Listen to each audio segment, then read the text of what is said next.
Hello everyone, welcome to Midnight Story Channel. I'm here to help you today. I know many of you listen to these stories to help you drift off to sleep, and I'm honored to be part of your journey. Before we begin, don't forget to like this video and subscribe to the channel. Also, where are you from and what time are you watching now? Take a deep breath, get comfortable, and allow yourself to relax. Your story is about to begin. Story 1.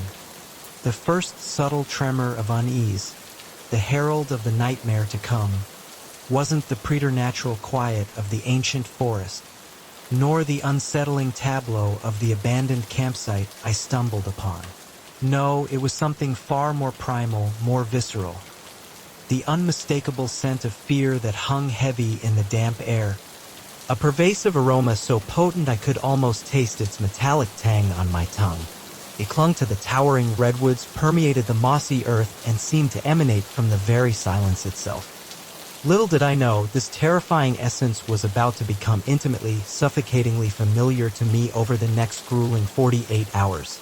My name is Alex Thorne, and by any measure, I consider myself an experienced hiker. For years, the wilderness has been my sanctuary, a place where the static of urban life dissipates, replaced by the rhythm of my own footsteps and the quiet majesty of nature. I've traversed some of the most challenging and unforgiving terrains across the country, from the sunbaked, rugged peaks of the Appalachian Trail to the vast, stark beauty of the deserts in the Southwest. Each expedition honed my skills, tested my endurance, and deepened my respect for the wild. Yet, nothing in my extensive years of outdoor adventure, no previous encounter with the raw power of nature, could have possibly prepared me for the sheer, bone-chilling terror I was about to encounter in the dense, primeval forests of the Pacific Northwest. This particular trip was meticulously planned as a solo weekend excursion. My mind craved a much-needed cleanse, a complete reset after weeks of relentless deadlines and the subtle anxieties of modern existence. I'd carefully chosen a remote, less-traveled trail, one that barely registered on the radar of most casual hikers. The allure of true solitude, the promise of untouched, pristine nature was utterly irresistible. The first day of hiking unfolded perfectly, a symphony of crisp air and dappled sunlight filtering through the dense canopy. The trail itself was a work of art, winding gracefully through groves of ancient, towering redwoods and into lush, verdant fern gullies. The air, cool and clean, hummed with the unseen songs of countless birds I couldn't identify. I made excellent time, my pace steady and strong, finding a profound sense of accomplishment and peace as the sun began its slow descent, just as I'd planned. It was late afternoon when I decided to seek out a suitable place to set up my camp for the night. Just off the barely discernible trail, hidden from casual view behind a thick, impenetrable stand of trees, I discovered it. A small, secluded clearing. At first glance, it seemed like the epitome of a perfect campsite, sheltered, flat, and serenely quiet. However, one glaring, unsettling detail shattered the idyllic scene. It was already occupied. Or, more accurately, it had been occupied. A tent, an incongruous splash of modern fabric in the ancient wilderness, stood eerily in the center of the clearing, its door flapping open in the lightest breeze, as if its occupants had fled in haste. Around it, camping gear lay strewn haphazardly, a chaotic testament to an abrupt departure. A backpack lay on its side, its contents spilling onto the damp earth. A portable camping stove was knocked over, and a sleeping bag lay half unrolled. A chilling invitation to a presence that was no longer there. My immediate rational thought, honed by years of wilderness experience, was bears. Perhaps the campers had suffered a close encounter with a territorial grizzly or a curious black bear and had fled in a panic, leaving their belongings behind in their desperate scramble for safety. But as I cautiously, tentatively, approached the eerie sight, a cold, hard knot of dread began to coalesce in my stomach. This, I realized with a sickening lurch, was something else entirely. The tent, on closer inspection, was not merely dislodged. It was savagely slashed open from the inside, long, ragged cuts in the fabric that no bare claw, however powerful, could possibly have made. And there, just visible in the soft, yielding earth near the tent entrance, was a series of footprints, undeniably human footprints, but disturbingly deep and uneven, as if the person had been running. Or perhaps, with a chilling implication, dragging something heavy behind them. A violent shiver traced its way down my spine. This was no mere animal attack. This was something far, far more sinister. A chilling tableau that spoke of human malice rather than wild instinct. Every fiber of my being screamed at me to leave, to turn around immediately and hike back the way I came. To report this horrifying discovery to the nearest park rangers. But curiosity, that dangerous, irresistible human trait, that fatal flaw woven into the very fabric of our being, asserted its dominance, overriding all caution. I had to know. I had to understand what unspeakable horror had unfolded here. I began to examine the campsite more closely, moving with deliberate caution, careful not to disturb any potential clues. The ground offered further unsettling details, undeniable signs of a struggle, including broken branches scattered haphazardly and fresh scuff marks etched into the dirt. And then I saw it half hidden beneath a verdant fern, a small, unassuming notebook. Its pages, I noted with a sickening jolt, were stained with what looked disturbingly, unmistakably like dried blood. With hands that trembled uncontrollably, I picked it up and carefully opened it. The handwriting inside was frantic, almost illegible, betraying a desperate urgency. Day 3. They're watching us. We can hear them at night moving around the camp. Mary wants to leave, but I think it's safer to stay put. If anyone finds this, please send help. We're at The entry ended abruptly. A long, smeared ink streak trailing off the page. A chilling testament to a sudden, violent interruption. As I stood there, staring at the cryptic words, my mind frantically attempting to piece together the horrifying puzzle, I heard it. A twig snapped somewhere directly behind me. I whirled around, my heart pounding a furious, deafening rhythm against my ribs.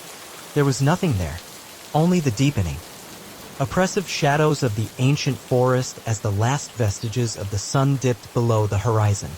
That's when the full, terrifying weight of my mistake crashed down upon me.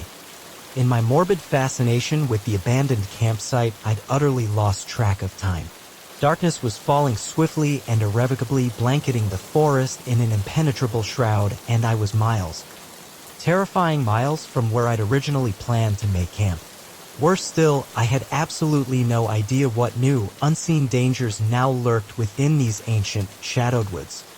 I was faced with a brutal, immediate decision: attempt to hike back in the dark, risking getting hopelessly lost or suffering a severe injury on the rough, unforgiving terrain, or brave the night here, in this chilling clearing that reeked of fear, violence, and unspoken horror.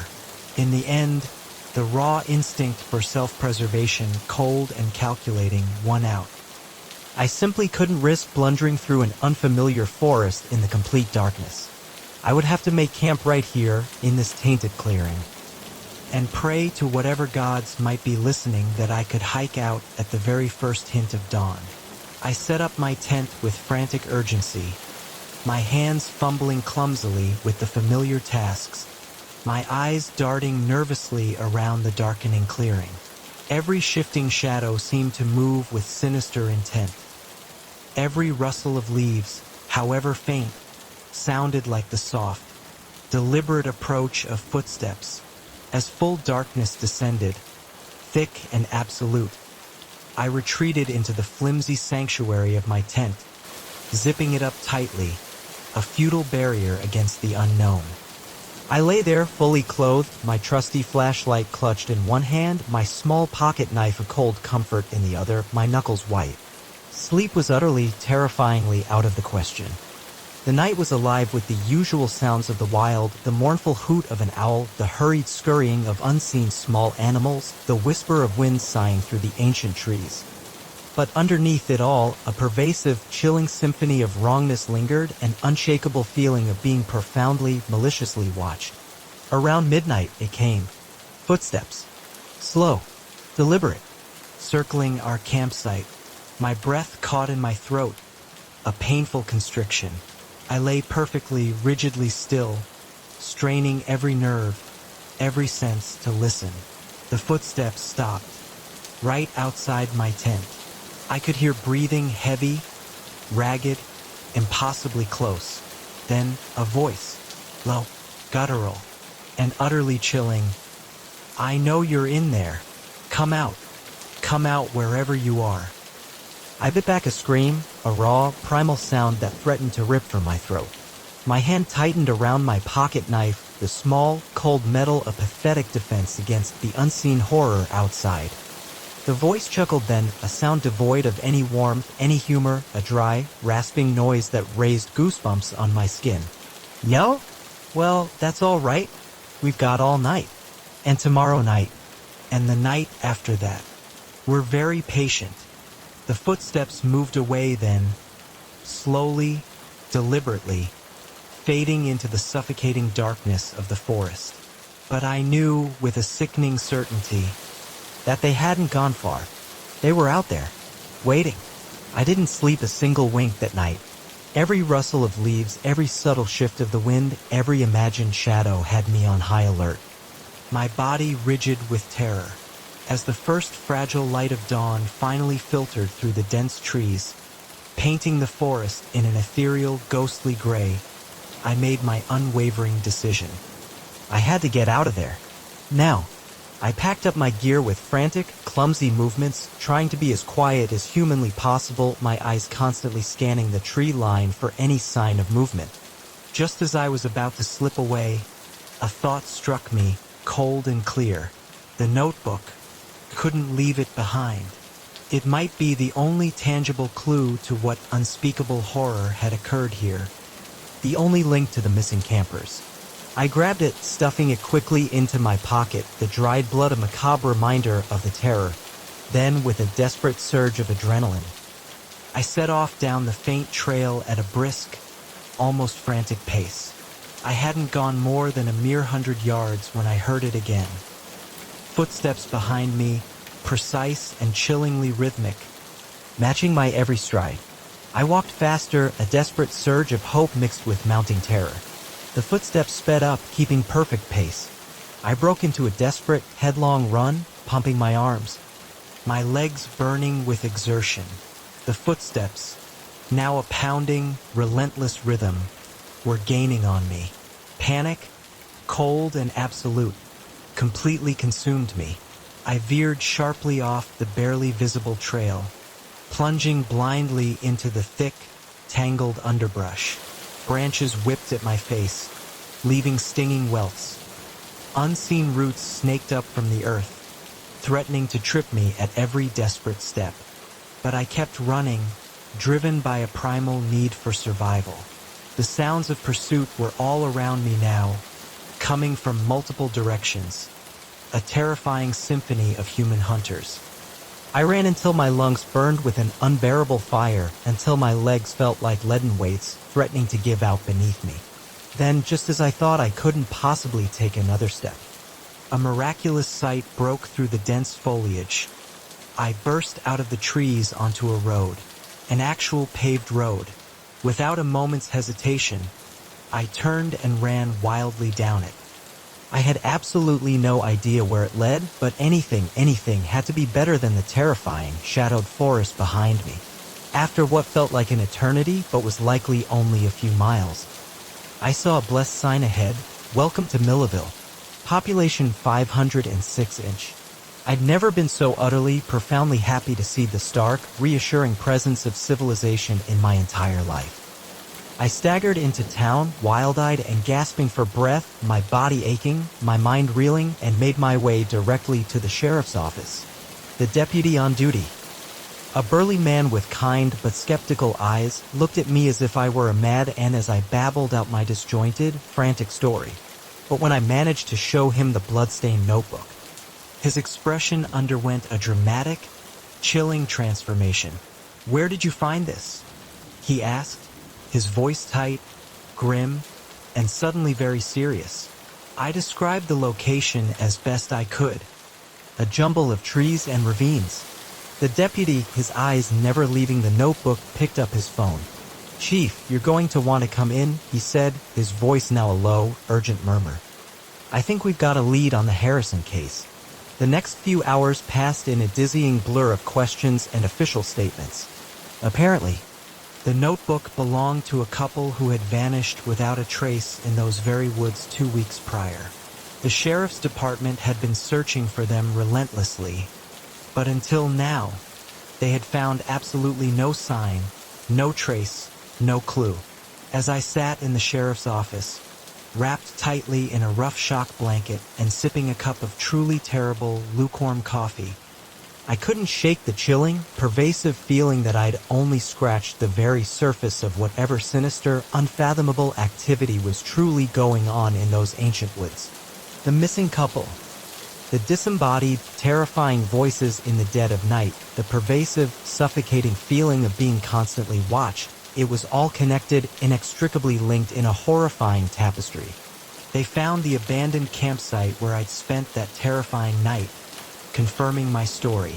But of whoever had been stalking me, whoever had been the source of those chilling footsteps and guttural whispers, there was absolutely no sign. The sheriff, ever the pragmatist, cautiously referred to them as a person of interest in the missing persons case. I, however, called it a nightmare.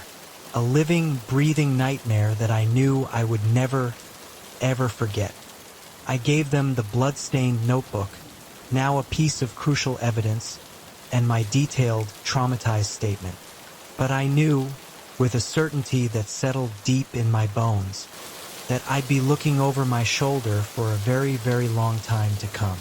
The forest, once my cherished sanctuary, a place of profound solace and exhilarating adventure, now held a deep, pervasive darkness that I couldn't unsee. Its ancient trees, once symbols of enduring strength, now seemed to hide untold horrors within their shadows.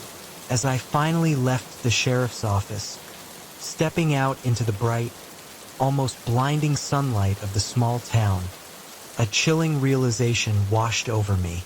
The pervasive scent of fear, that tangible, metallic aroma that had saturated that abandoned campsite, the scent that had been my first warning, I could still smell it.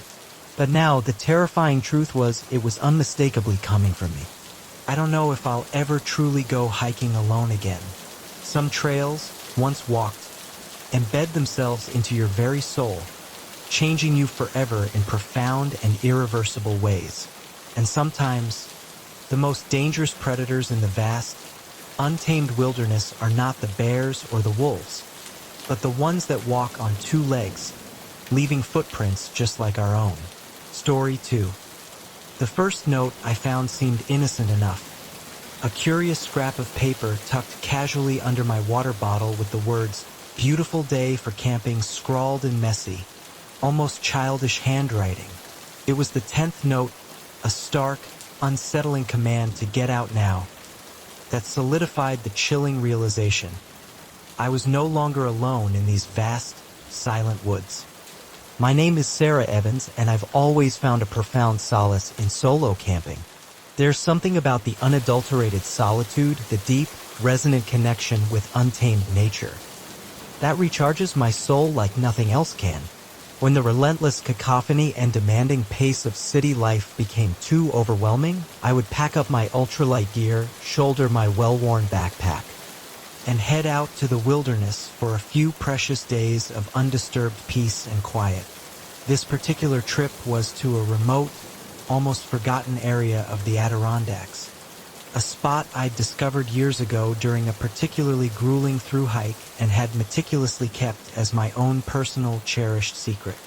It was a demanding 6-hour hike from the nearest dusty road, a journey that tested both endurance and resolve. But the promise of the pristine, mirror-smooth lake and the surrounding old-growth forest, ancient and majestic, made every single arduous step worth the effort. I arrived at my usual, secluded campsite late in the afternoon. The September sun already dipping low in the sky, casting long, golden shadows across the forest floor. The familiar view of the lake, still and glassy, perfectly reflecting the fiery, brilliant colors of the changing autumn leaves, brought an involuntary smile to my face. This, I thought, was precisely what my soul craved, exactly what I needed. I set up my camp with practiced efficiency, my movements fluid and familiar. Pitching my trusty tent, gathering a generous supply of dry firewood, and carefully hanging my food bag high in a tree to keep it safe from any curious bears. As darkness finally fell, a profound, almost spiritual peace settled over me. I sat by my small, crackling campfire, listening to the soft symphony of the night sounds of the forest, feeling the accumulated stress of city life literally melt away from my shoulders. It wasn't until the very next morning that things began to feel subtly, unsettlingly off. I woke at dawn. As I usually do when camping, the first delicate rays of sunlight filtering through the dense canopy above. I unzipped my tent, eager to greet the new day. That's when I saw it. Tucked neatly under my water bottle, sitting conspicuously on the packed earth, was the note. "Beautiful day for camping," it read. I looked around, confused, a prickle of unease beginning to form. Had another hiker somehow passed through while I was sleeping? But that seemed impossible. I was a light sleeper, and I would have surely heard someone approach. Besides, I hadn't seen another soul on the trail yesterday. I shrugged it off, attributing it to a strange coincidence, or perhaps I'm used. I had absent-mindedly written the note myself and simply forgotten about it. It sounded, after all, like something I might absent-mindedly do. The day passed uneventfully. I hiked leisurely around the tranquil lake, taking a few photos of the breathtaking scenery and thoroughly enjoying the precious solitude. But when I returned to my campsite that evening, a profound sense of unease returned, stronger this time. Something felt subtly different. Nothing was overtly out of place, but there was an undeniable prickling sensation on the back of my neck. The distinct feeling of being watched. I scanned the dense tree line, my gaze sweeping slowly across the shadows, but saw nothing unusual. As I prepared my simple dinner, a cold dread began to coil in my stomach. I spent a restless, uneasy night in my tent. Every sudden sound, every rustle of leaves, sending a jolt of adrenaline through me, making me jump. When morning came, I decided unequivocally to pack up and leave. This was clearly no longer the peaceful getaway I had so desperately hoped for. But as I started to break down my tent, my hands fumbling with the familiar fabric, I found something that made my blood run ice cold. Another note. This one was inside my sleeping bag. Why leave so soon? The fun is just beginning. It read. My hands began to shake uncontrollably as I read the chilling words. How had anyone, gotten into my tent without me noticing? Without waking me? I spun around, my head snapping to scan the tree line, but still saw nothing out of the ordinary, only the silent, unyielding forest. I quickened my pace, my movements jerky, shoving gear haphazardly into my backpack, no longer caring about neatness or efficiency. I just needed to get out. That's when I noticed it. My compass was missing, and my map, panic, sharp and paralyzing, started to set in. Without those vital tools, finding my way back to the distant trailhead would be nearly impossible.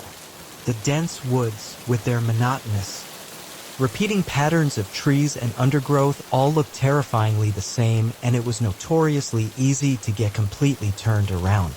I forced myself to take a deep, shaky breath, desperately trying to calm the frantic hammering of my heart. I had a general idea of which direction to go, a rough mental bearing.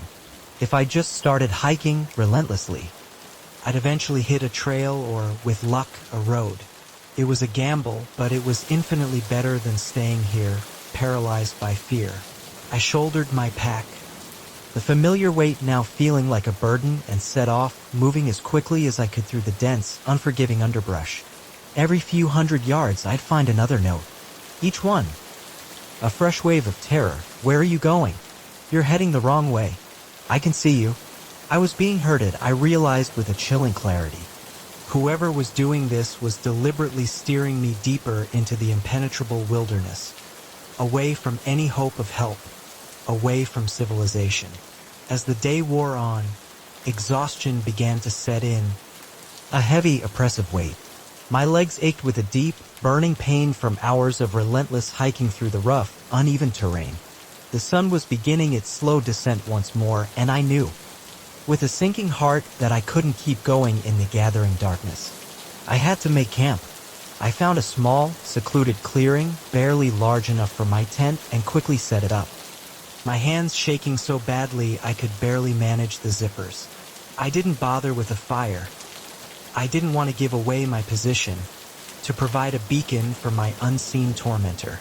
Inside my tent, I clutched my small pocket knife, the only meager weapon I possessed. Every snapping twig, every rustle of leaves, every distant hoot of an owl sounded like approaching footsteps, menacing and deliberate. I didn't sleep at all that night. When dawn broke, painting the eastern sky in pale, hopeful hues, I unzipped my tent, half expecting to find my tormentor standing there, a grotesque sentinel waiting for me. Instead, I found the most chilling note yet. It was written on a large piece of bark, in what looked disturbingly like red paint, but smelled metallically, unmistakably of blood. Get out now. I ran. I didn't bother packing up my tent or any of my remaining gear. I just ran, crashing recklessly through the underbrush, not caring about the branches that whipped across my face, leaving stinging welts, or the thorns that tore at my clothes. I ran until my lungs burned with an unbearable fire, until my legs felt like they would give out beneath me. And still, with a sickening regularity, I found more notes. You can't escape. I'm always watching. Your fear is delicious. The sun climbed higher in the sky, then began its descent once more, casting long, menacing shadows. I was hopelessly lost, severely dehydrated, and utterly exhausted. As darkness fell again, absolute and suffocating, I collapsed at the base of a large oak tree, too tired, too broken to go on. That's when I heard it. Footsteps, slow, deliberate, coming closer, ever closer. I held my breath, pressing myself against the rough bark of the tree trunk, praying with a desperate, primal intensity to become invisible, to simply vanish. The footsteps stopped, right on the other side of the tree. I could hear breathing, heavy, ragged, impossibly close. I found you, a voice whispered, so close I could feel the cold breath on my ear. I screamed, a guttural, terrified sound, launching myself away from the tree, driven by a surge of pure, unadulterated adrenaline. I ran blindly through the absolutely dark forest, branches scratching savagely at my face, unseen roots threatening to trip me at every desperate step. Suddenly, terrifyingly, the ground disappeared beneath my feet. I was falling, tumbling wildly down a steep, unseen slope. I hit the bottom hard, the wind violently knocked out of my lungs. As I lay there, dazed and racked with pain, I saw it, a single, strong beam of light cutting through the oppressive darkness. And then, voices, calling out, but not the menacing whisper I'd heard moments before. These voices sounded different, concerned, official. Over here. We found her. Park rangers. They'd been searching for me, it turned out, ever since I had failed to return my wilderness permit on time. As they helped me to my feet, my body screaming in protest, and began to lead me out of the terrifying forest, I babbled incoherently about the notes, the stalker, the chilling voice. They exchanged worried glances, clearly thinking I was delirious, suffering from the effects of dehydration and exposure from my ordeal. It wasn't until we reached their vehicle, a sturdy, reassuring presence on the gravel road, that one of the rangers, an older man with a weathered face and surprisingly kind, knowing eyes, pulled me gently aside. You're not the first, he said quietly, his voice a low rumble. We've had other hikers report similar experiences in these woods. Notes, feeling watched. Hearing voices. What is it? I asked, my voice still shaking, barely a whisper. Who's doing this? He shook his head, a somber expression on his face. We don't know, ma'am. Some say it's a deranged hermit living off the grid, completely isolated. Others think it's something, not human. All we know is it's been happening for years, and we've never been able to catch whoever or whatever is responsible. As we drove away from the forest, the trees slowly receding in the rearview mirror, I couldn't shake the unsettling feeling that we were still being watched. I turned to look out the back window of the ranger's truck, half expecting to see a shadowy figure standing motionless among the trees.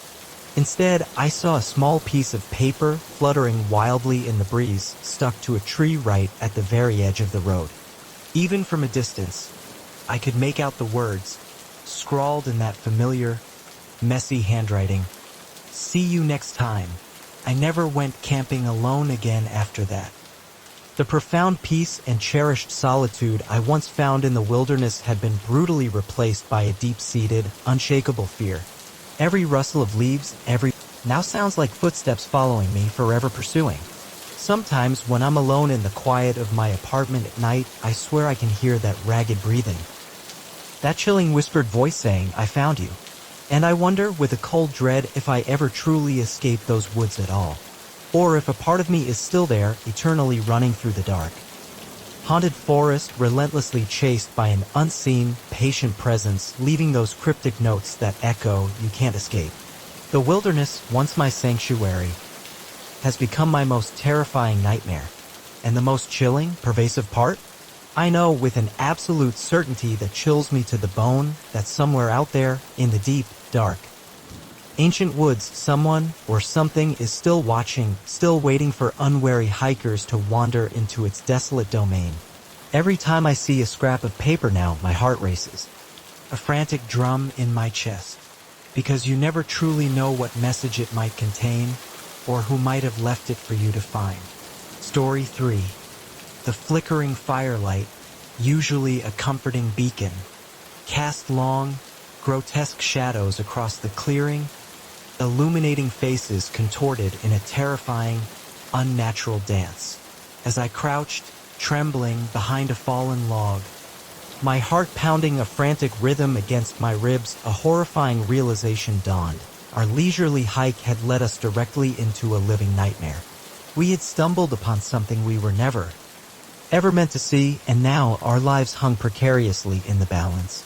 It was supposed to be a fun, exhilarating weekend getaway. Just me and my 3 closest friends, Jake, Mia, and Chris. We were exploring the sprawling, ancient wilderness of the Appalachian Mountains, a place renowned for its rugged beauty and hidden trails. We'd been meticulously planning this trip for months. A much-needed escape from the relentless pressures of our demanding city jobs. A chance to disconnect from the digital world and truly reconnect with nature's raw, untamed essence. None of us, in our wildest imaginings, could have ever conceived how quickly our peaceful adventure would violently transform into a desperate, terrifying fight for survival. The first 2 days of our hike were everything we'd hoped for and more. The weather was absolutely perfect. Warm, sunny days giving way to cool, crisp, star-filled nights. We trekked through lush, vibrant forests, the air thick with the scent of pine and damp earth. We crossed countless babbling streams, their waters crystal clear and cold, and marveled at breathtaking vistas that stretched for miles across the undulating mountains. Around the campfire each night, we laughed until our sides ached, shared ghost stories that sent delightful shivers down our spines, and felt the accumulated stress of our everyday lives simply melt away, replaced by a profound sense of peace and camaraderie. On the 3rd day, however, a subtle shift occurred. We decided to venture off the main, well-trodden trail. Chris, always the most adventurous and impulsive among us, had heard a tantalizing rumor about a hidden waterfall from a grizzled local at our last rest stop. It wasn't marked on any of our detailed topographical maps, a true secret of the mountains. But the prospect of discovering something few other hikers had ever seen, a pristine, untouched natural wonder, was simply too tempting to resist. We set off early, following Chris's vague, almost mystical directions, our spirits high with the thrill of impending discovery. As the day wore on, however, and the terrain became increasingly challenging, a creeping doubt began to insidiously worm its way into our collective optimism. The forest seemed to grow denser, the underbrush more tangled and oppressive, grabbing at our clothes and gear. Shadows deepened prematurely despite the midday sun, creating an unsettling, almost suffocating gloom. And then an unnatural silence fell over the woods. No cheerful birdsong. No rustling of small animals in the undergrowth, just the labored sound of our own breathing and the soft, rhythmic crunch of our footsteps on the forest floor. Maybe we should turn back, Mia suggested, her voice barely a whisper, voicing the growing concern that we all felt but were reluctant to articulate. But Jake, ever the stubborn one, never wanting to admit defeat or turn away from a challenge, insisted we press on. "We've come this far," he declared, his voice a little too loud, a little too forced. "The waterfall can't be much further."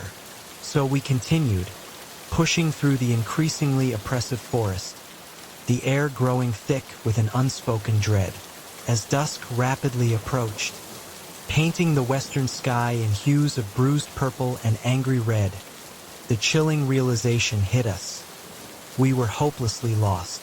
The carefree mood in our group had evaporated, replaced by palpable anxiety.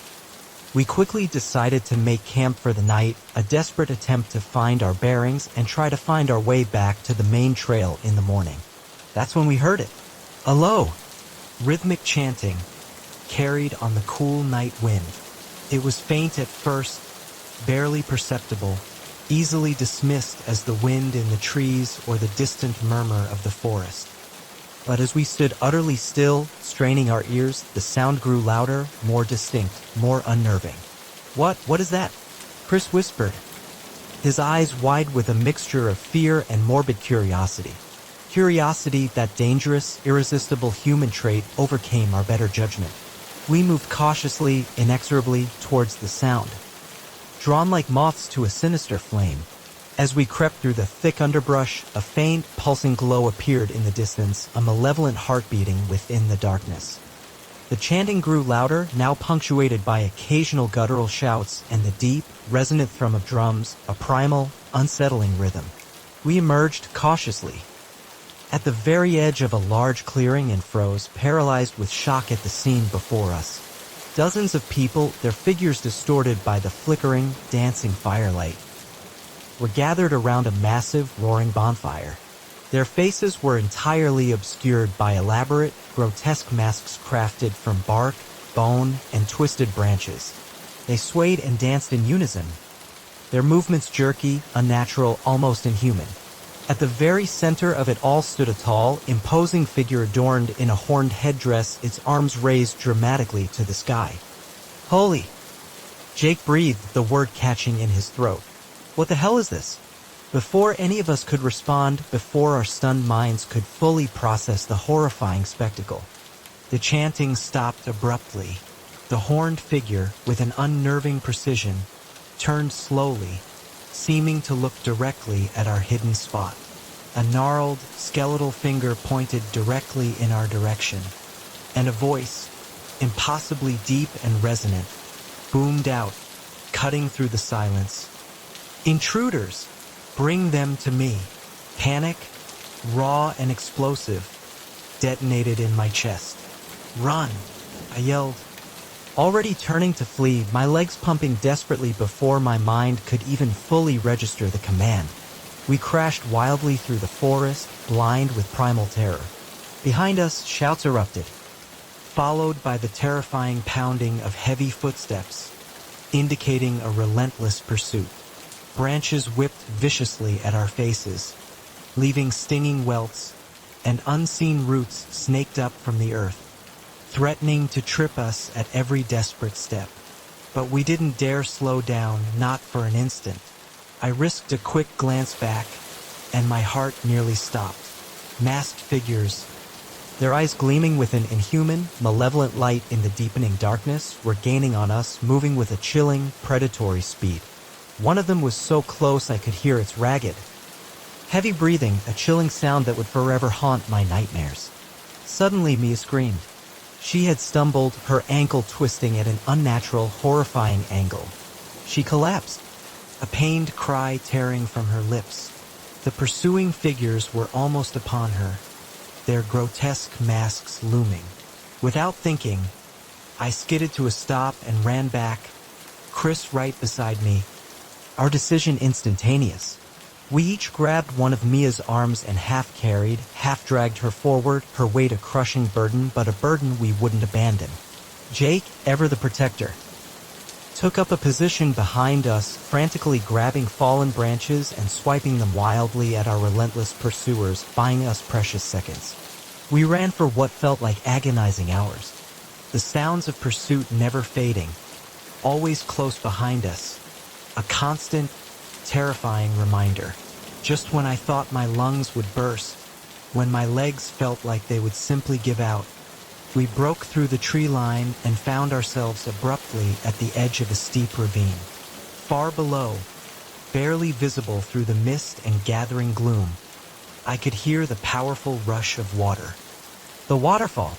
Chris gasped, his voice a ragged whisper, a macabre irony in the face of our desperate flight. We found it, but we had no time, no capacity to appreciate the bitter humor. Our pursuers were closing in, their chanting growing louder, more fervent, echoing through the trees like a death knell. We were trapped. We have to jump, Jake shouted, his voice shaking but laced with a desperate, grim determination. Mia shook her head frantically, her face pale with terror. No, we don't know how deep it is. We could die. We'll die if we stay here, I countered, hearing the raw hysteria in my own voice, the words tearing from my throat. A figure larger and more menacing than the others burst through the trees directly behind us, its mask a terrifying visage of bulging eyes and sharp, predatory teeth. Without further hesitation, without another word, we jumped. The fall seemed to last an eternity, the dizzying rush of air against my face, the deafening roar of the waterfall cascading around us, the terrified, echoing screams of my friends, all blended into a terrifying cacophony of pure, unadulterated fear.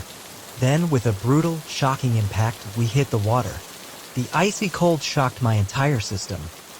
Stealing my breath, for a moment I didn't know which way was up where the surface lay. My lungs burned with an unbearable fire, demanding air. Just as dark spots began to dance menacingly in my vision. Then, with a desperate surge, my head broke the surface. I gasped, coughing and sputtering, sucking in huge, ragged breaths of cold, wet air. Is everyone okay? I called out, my voice raw, searching frantically through the churning water for my friends. One by one, miraculously, they surfaced, gasping for air. Even Mia, her face contorted with pain and fear, managed to stay afloat, clutching desperately at a submerged rock. We swam, with every ounce of our remaining strength, to the rocky shore, collapsing in a sodden, shivering heap. Above us, masked faces peered down from the cliff edge, their forms ominous against the fading light. But they made no move to follow. Their chilling chanting resumed, growing fainter as they slowly retreated back into the impenetrable depths of the forest. We didn't dare move for what felt like hours, huddled together, soaked to the bone and shivering violently, the raw terror still a fresh wound. As the first fragile light of dawn broke over the trees, painting the sky in soft, reassuring hues, we finally felt safe enough to begin moving. Mia's ankle was severely swollen, throbbing with pain, but miraculously it wasn't broken. Supporting her between us, leaning on each other for strength, we began the long, arduous trek downstream, clinging to the desperate hope of finding civilization. It was nearly sunset when we stumbled, exhausted and broken, onto a ranger station, a small, unassuming building that suddenly looked like a castle. The park rangers were visibly shocked at our appearance, clothes torn to shreds, covered in countless cuts and bruises. Our eyes wild with exhaustion and lingering fear, they immediately called for medical help and listened in disbelief to our fragmented, terrifying story. There have been rumors, One of the older rangers said quietly, his voice grim, of a cult operating deep in these mountains. But we've never found any hard evidence. Nothing tangible. In the days that followed, as we recovered, physically and mentally, in the sterile comfort of the hospital, police and park officials launched a full-scale search of the area where we'd encountered the cult. They found nothing. No clearing. No signs of a massive bonfire. No trace that anyone had ever been there at all.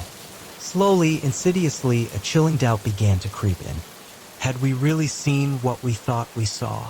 Could it have been some kind of shared hallucination, brought on by extreme exhaustion, dehydration, and overwhelming fear? But then, on the day we were finally discharged from the hospital, a kind nurse handed me an envelope. "This was left for you at the front desk, dear," she said gently. Inside was a single, rough piece of bark, and on it, written in what looked disturbingly, unmistakably like dried blood, were the chilling words, "You cannot escape. We are always watching. We left town that very day and never, ever returned to those mountains. But the memory of that night haunts us still, a pervasive shadow that never fully dissipates. Sometimes, in my dreams, I'm back in that clearing, watching the masked figures dance around the roaring fire, their movements grotesque and menacing. I wake up in a cold sweat, the sound of their guttural chanting echoing in my ears. Terrifyingly real. My friends and I, once avid hikers, don't go hiking anymore. The wilderness, once a place of exhilarating adventure and profound escape, now holds only terror for us. Because we know, with a chilling certainty, that somewhere out there, deep in the darkest, most secluded parts of the forest, something is waiting, watching, and we can never be truly sure that we actually escaped. Every time I see a mask, every time I hear an unusual, rhythmic chant, my heart races, a frantic drum in my chest, because some things, once seen, can never be unseen, and some dances, once witnessed, never truly end. Story 4. The moment I saw the glint of metal in the moonlight, a cold, hard certainty settled in my gut. I had stumbled upon something I was never, ever meant to see. What had started as a peaceful, much-needed fishing trip quickly spiraled into a desperate, terrifying fight for survival. All because I was in the wrong place at the wrong time. My name is Mike Thompson, and I've been an avid fisherman for as long as I can remember. There's something profoundly meditative about the solitude of standing in a quiet stream, the gentle sound of water flowing around you, a sense of peace I can't find anywhere else. So when life got too hectic and the relentless pressure of my demanding job began to pile up, I decided to take a full week off work for a solo fishing trip. My destination, the remote, pristine lakes of northern Minnesota. I'd heard whispers about a secluded, almost mythical spot from an old-timer at my local bait shop. He said it was incredibly hard to get to, deep in the wilderness, but the fishing, he promised with a glint in his eye, was absolutely incredible. Just make sure you keep to yourself, he'd warned with a wink. Some folks up there value their privacy. I should have paid far more attention to his words. The first few days were utterly perfect. I'd found a small, hidden cove on the lake, far removed from any cabins or other campsites. The fishing was even better than promised, a paradise for any angler, and I spent my days reeling in one monstrous catch after another, always making sure to release them gently back into the crystal clear water. It was on the fourth night that everything irrevocably changed. I decided to try some night fishing, hoping to finally catch one of the massive catfish I'd seen lurking in the murky depths during the day. The moon was full, casting an ethereal, almost ghostly glow over the tranquil lake. The water was like glass, its surface broken only by the occasional jump of a fish. I'd been out for a couple of peaceful hours, completely engrossed in the quiet beauty of the night, when I heard it. The low, persistent hum of an engine growing steadily louder. I looked up to see a boat approaching from the other side of the vast lake. It was running without its navigation lights on, a detail that immediately struck me as odd. At first, I didn't think much of it, dismissing it as probably just some locals who knew the lake well enough to navigate in the dark. But as the boat drew closer, cutting silently through the moonlit water, I noticed something profoundly unsettling. There were 3 men aboard, all dressed in dark, nondescript clothing. And they were clearly carrying something large and bulky. I ducked down low in my small fishing boat, a cold, icy feeling growing rapidly in the pit of my stomach.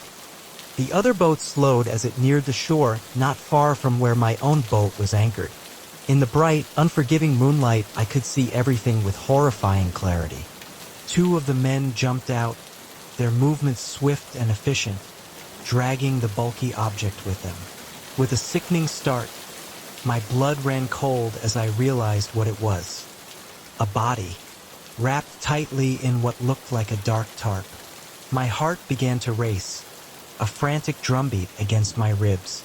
I was witnessing a crime, a cold-blooded murder, and if they saw me, I knew with absolute certainty that I would be next. I held my breath, every muscle tense, as I watched them drag the gruesome bundle into the dense woods. The 3rd man remained with the boat, his head turning, scanning the lake nervously, his gaze sweeping closer to my position. That's when I saw it. The unmistakable glint of a gun in his hand, moonlight reflecting off the barrel. I knew, with a surge of primal terror, that I had to get out of there now as quietly and quickly as possible. As quietly as I could, I pulled up my anchor, wincing at every small splash. Every tiny sound that seemed deafening in the profound silence of the night. I started to paddle slowly, deliberately, trying to put as much distance as possible between myself and the horrifying scene without drawing any attention. I was about 50 yards away when I heard it, a sharp shout cutting through the stillness. "Hey, there's someone out there." My blood ran instantly cold. I'd been spotted. I dropped the paddle, not caring about stealth anymore, and fired up my small motor. The sudden roar seemed deafening in the quiet night, but I pushed it as fast as it would possibly go, sending my boat skimming across the water. Behind me, I could hear the other boat's much more powerful engines spring to life. They were in hot pursuit. I began to zigzag wildly across the lake, trying to make myself a harder target, all too aware of the gun they possessed. Bullets whizzed past me, sending up angry sprays of water. One pinged loudly off the side of my boat, the sharp sound making me flinch violently. I was heading frantically for the far shore, where the ancient trees grew right up to the water's edge. If I could just make it there. I thought desperately maybe I could lose them in the dense woods. My boat hit the shallows with a jarring crunch, and I leapt out, stumbling in the knee-deep water. I could hear their boat right behind me, its powerful engine cutting off with a sharp thud as they too reached the shore.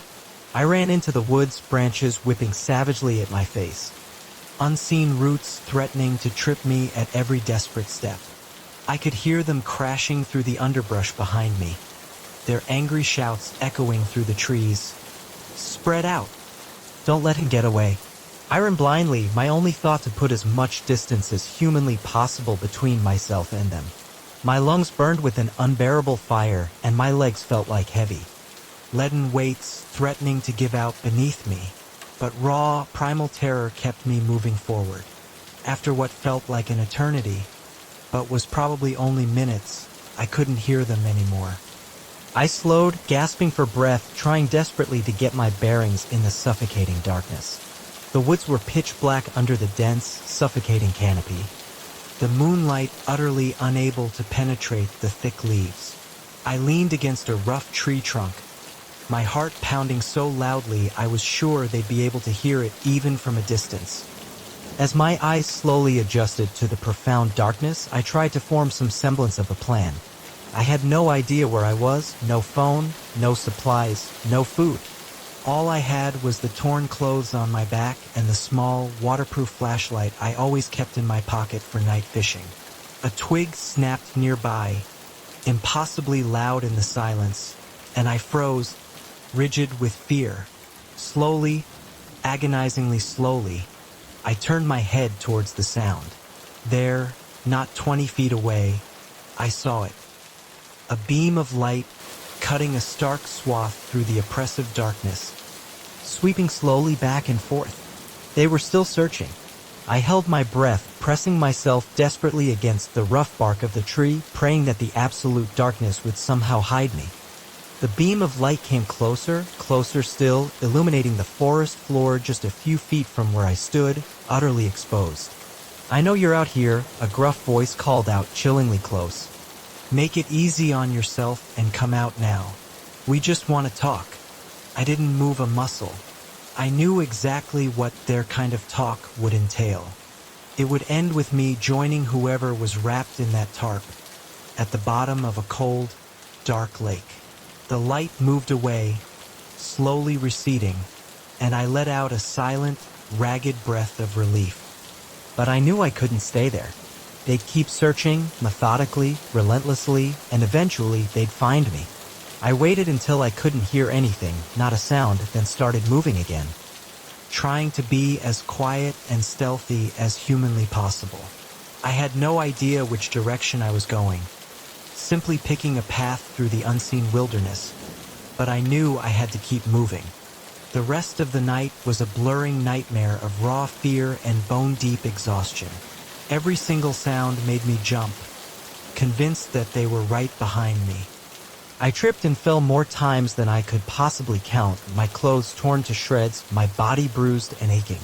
As the first faint light of dawn began to filter through the dense trees, a ghostly gray, I finally broke through the suffocating forest into a small clearing. And there, like a mirage, stood an old ranger station. I stumbled towards it, my last reserves of energy draining away with every agonizing step. I pounded frantically on the door, praying that someone, anyone, was there. The door opened, and I nearly cried with overwhelming relief at the sight of the startled ranger's face. "Please," I gasped, my voice hoarse and raw.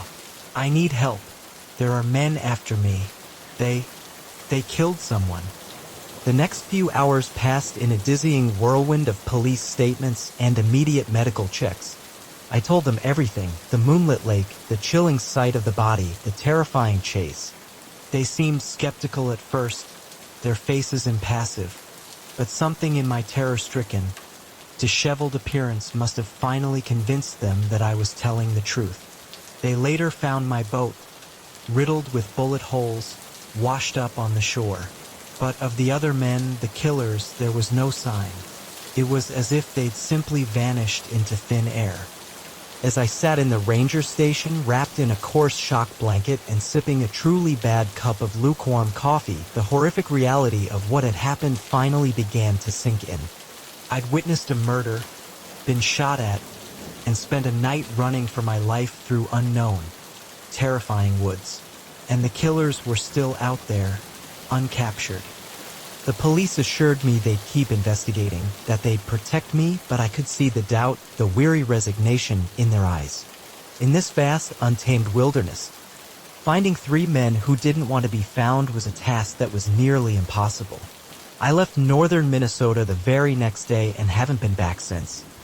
I sold all my fishing gear and moved to a bustling big city as far from quiet lakes and dense woods as I could possibly get.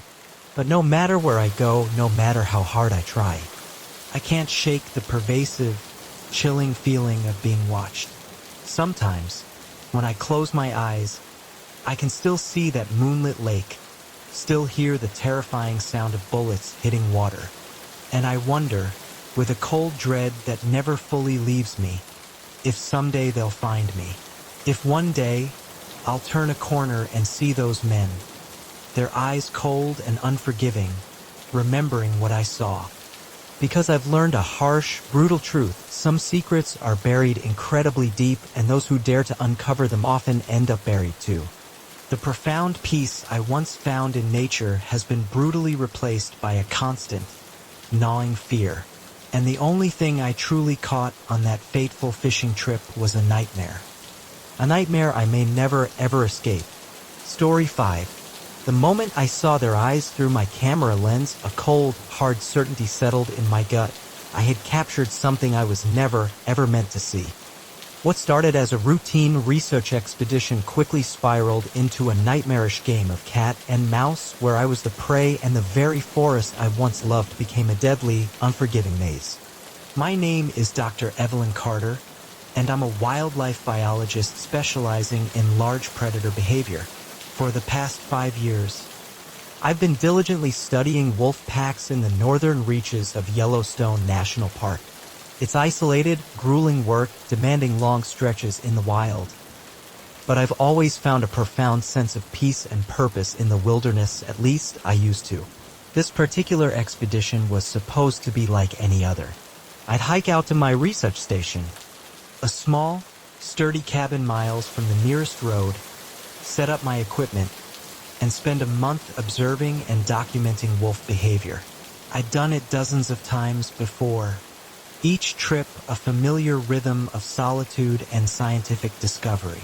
But from the moment I arrived at my cabin, something felt subtly, disturbingly off. The door was slightly ajar, which I initially chalked up to my own forgetfulness from my last visit. However, as I entered, I noticed small things out of place. A chair moved from its usual spot, some supplies subtly rearranged. A prickle of unease, cold and sharp, ran down my spine as I realized someone had definitely been here in my absence. I tried to shake off the growing unease, telling myself it was probably just another researcher using the cabin, a common practice in remote areas like this. I set about unpacking my gear, including my prized possession, a high-powered camera equipped with a telephoto lens that allowed me to capture incredibly detailed images of wolves from a safe, respectful distance. The next morning, I headed out before dawn to set up my first batch of camera traps. These motion-activated cameras would help me track wolf movements and behaviors when I couldn't be there in person, expanding the scope of my research. As I worked, the familiar sounds of the forest, the cheerful chirping of unseen birds, the rustle of small animals in the underbrush began to calm my frayed nerves. It all reminded me why I loved this work, the profound connection to the wild. It wasn't until late afternoon, as I was back at the cabin, eagerly checking the footage from my first camera trap, that everything irrevocably changed. I'd captured the usual suspects: herds of deer, majestic elk grazing peacefully, the occasional black bear foraging for berries. But then, as I flipped through the images, my blood ran absolutely cold. There, in chilling, crystal-clear detail, were 3 men. They were dressed in camouflage, carrying high-powered rifles that I immediately recognized weren't standard issue for park rangers. And slung casually over the shoulder of one man was the limp, lifeless body of a wolf. Poachers. In my research area, my hands shook violently as I stared at the damning image. Poaching was a serious problem in many national parks, a constant threat to wildlife, but I'd never encountered it firsthand, never had it invade my own research territory. I knew, with a surge of desperate urgency, that I needed to report this immediately. But the satellite phone in my cabin was my only link to the outside world, my only means of communication. I'd have to wait until I got back. I was so utterly absorbed in the horrifying images, scrutinizing every detail, that I almost missed the faint sound that heralded my undoing, a twig snapping nearby.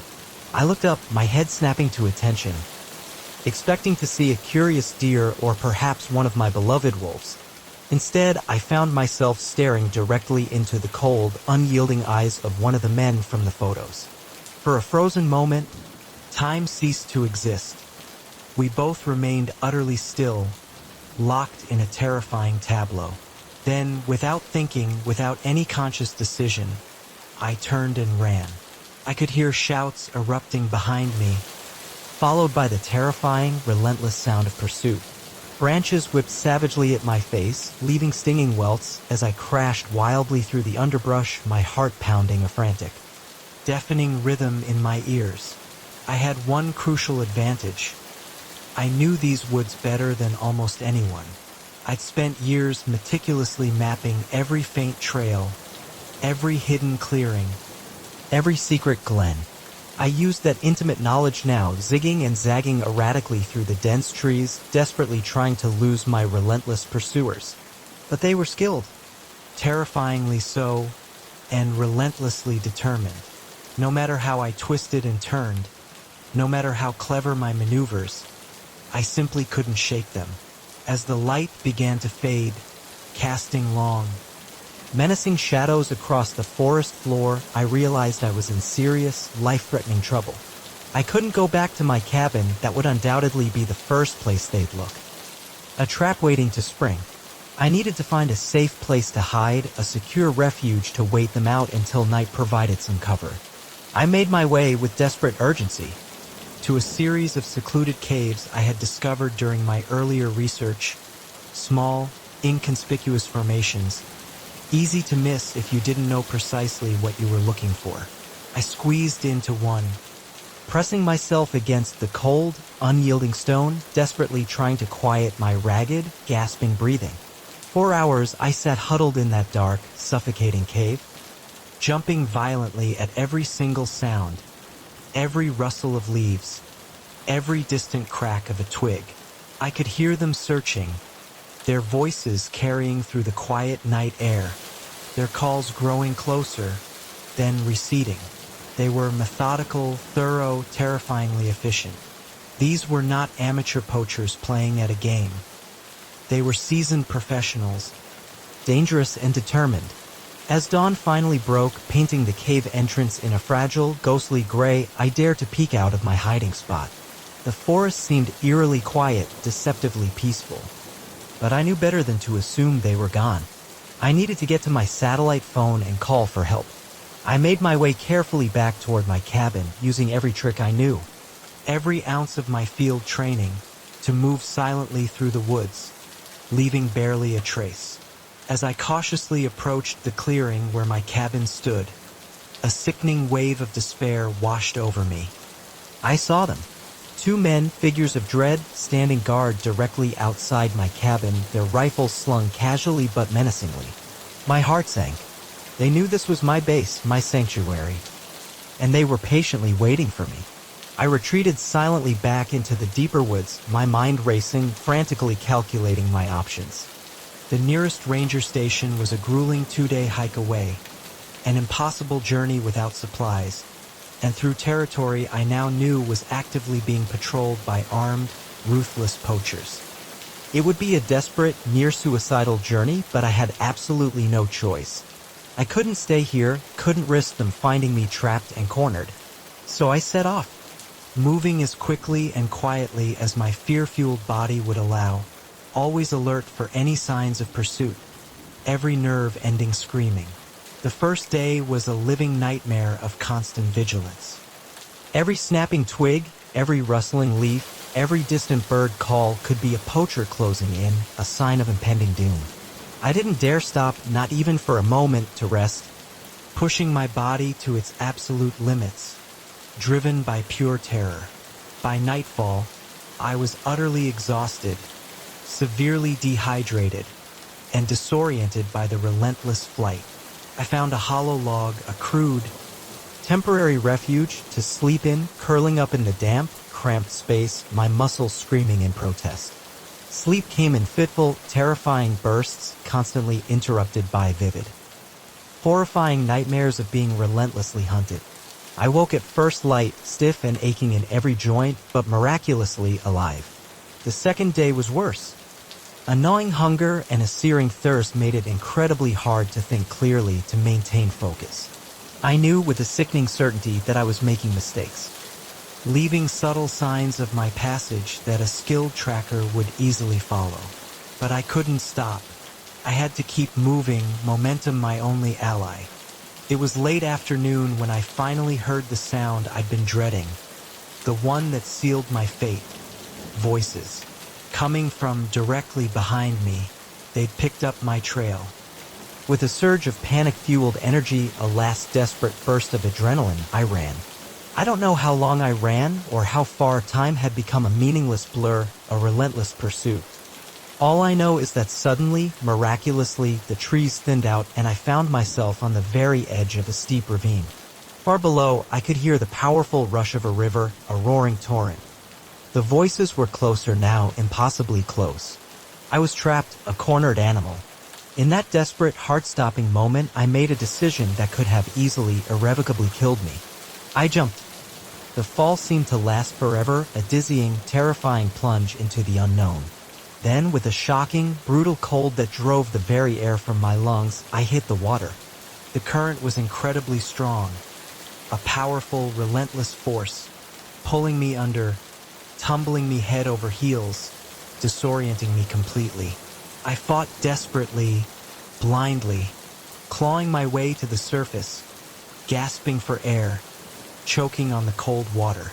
The river, my unexpected savior, carried me swiftly downstream, a powerful, cold embrace, pulling me farther and farther away from the relentless poachers. When I finally managed to drag my battered body onto the rocky bank, I was half drowned, shivering violently, and miles from where I'd started. But I was alive. It took me another full day of agonizing hiking, a relentless test of will and endurance, to finally reach the ranger station. By the time I stumbled through the door, my body screaming in protest, I was barely conscious, utterly spent. The rangers were visibly shocked by my appearance. Wild-eyed, covered in dirt, scratches, and bruises, gasping out a barely coherent story about armed men and dead wolves. But when they heard the engines approaching, the distant rumble of the poachers' vehicles, and saw the raw, unmistakable look of terror on my face, they quickly ushered me inside, barricading the door, and immediately called for backup. A full-scale investigation was launched immediately. They found undeniable evidence of the poaching operation, including some of the tragically lifeless wolf carcasses. But the men themselves, the elusive, dangerous poachers, had vanished without a trace, leaving behind only a ransacked research cabin and a set of camera traps with their incriminating images clearly recorded. I'd like to say that was the end of it.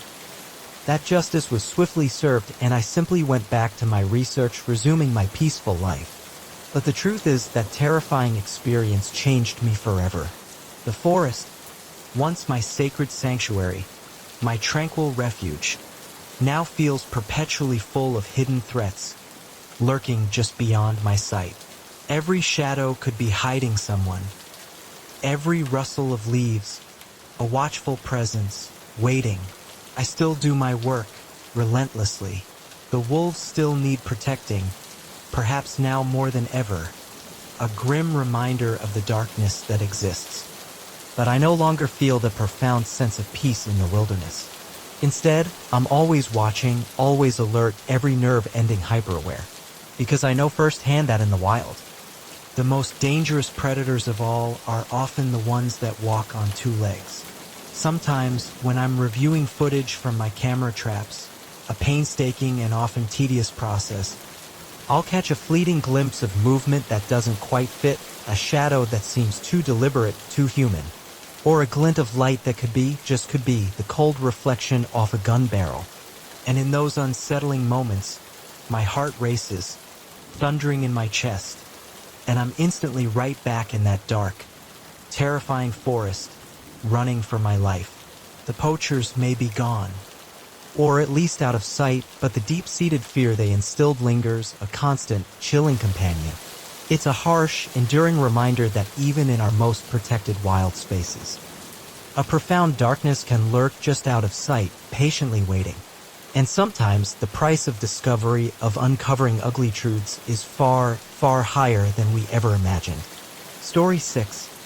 The moment we saw the Welcome to Millbrook sign, a cold, unmistakable chill ran down my spine. Something about this quaint, seemingly idyllic little town, nestled innocently in the heart of the mountains, didn't feel right. If only we'd trusted that initial flicker of unease and turned back then, we might have avoided the unfolding nightmare that was about to consume us. My name is Sarah Jenkins, and what was supposed to be a romantic, much-needed getaway with my boyfriend, Jake, quickly devolved into a desperate, terrifying fight for survival against a town with secrets as old as the mountains themselves and intentions far darker than we could ever have imagined. Jake and I had been dating for about a year, and both of us were feeling the relentless strain of our high-pressure jobs in the sprawling city. When Jake suggested we take a week off and rent a cabin nestled deep in the mountains, it sounded like the perfect, restorative escape. We found a listing online for a charming little place, just outside of Millbrook, a town neither of us had ever heard of before. The photos looked idyllic, almost too perfect. A cozy wooden cabin surrounded by towering pines, with a pristine, mirror-smooth lake nearby. The drive up was undeniably beautiful, winding mountain roads offering breathtaking views at every turn. But as we got closer to Millbrook, the very atmosphere seemed to subtly shift. The forest pressed in more densely on the road, its ancient trees blocking out most of the sunlight, creating an oppressive gloom. Jake, ever the one to lighten the mood, joked about it feeling like the beginning of a horror movie, and I laughed, but there was a distinct, uneasy edge to my laughter. Millbrook itself looked like something plucked directly from a postcard from the 1950s. Quaint storefronts lined the sleepy main street, and people strolled casually along the sidewalks. Many of them, I couldn't help but notice, turned to stare openly as we drove by. I initially chalked it up to simply being obvious outsiders in a small, insular town, but their gazes felt hungry. Somehow a little too intense. We stopped at the local general store to pick up some last-minute supplies before heading to the cabin. The bell above the door jangled softly as we entered, and, unsettlingly, every single head in the place turned in unison to look at us. The silence that followed was palpable, heavy with unspoken questions. "Can I help you folks?" the man behind the counter asked, his smile not quite reaching his eyes. Jake, always the friendly and outgoing one, easily struck up a conversation as we gathered our items. I half listened as I browsed the dusty shelves, noticing how many of the products seemed outdated, their labels faded and yellowed with age. "Yeah, we're staying at the Webster cabin for the week," I heard Jake say, and I saw the shopkeeper's eyebrows subtly raise. "Is that so?" he replied, his tone oddly flat, almost warning. "Well, you two enjoy your stay, and remember, we like our peace and quiet around here." As we left the store, I could feel an unsettling sensation of eyes boring into my back, unseen but undeniable. "Jake," I whispered, squeezing his hand. "Does something feel off to you?" He squeezed my hand reassuringly. "It's just small-town curiosity, babe. Nothing to worry about." I desperately wished I could believe him. The cabin was about a mile outside of town, down a narrow, unpaved dirt road that looked like it hadn't seen much use in years. As we pulled up, I had to admit, despite my lingering unease, it was beautiful exactly like in the photos. A perfect rustic retreat. We spent the rest of the day unpacking and settling in, the familiar domesticity a welcome distraction. As night fell, we sat on the porch enjoying the magnificent, star-filled sky and the soothing chorus of crickets and frogs emanating from the nearby lake. Despite my earlier apprehension, I felt myself beginning to truly relax. That's when we heard it. A blood-curdling scream, raw and terrifying, echoing across the still water. Jake and I both jumped to our feet, our hearts instantly hammering. "What was that?" I asked, my voice barely a whisper, filled with dread. "Probably just an animal," Jake said, trying to sound nonchalant, but he didn't sound convinced. Mountain lions can sound a lot like a woman screaming.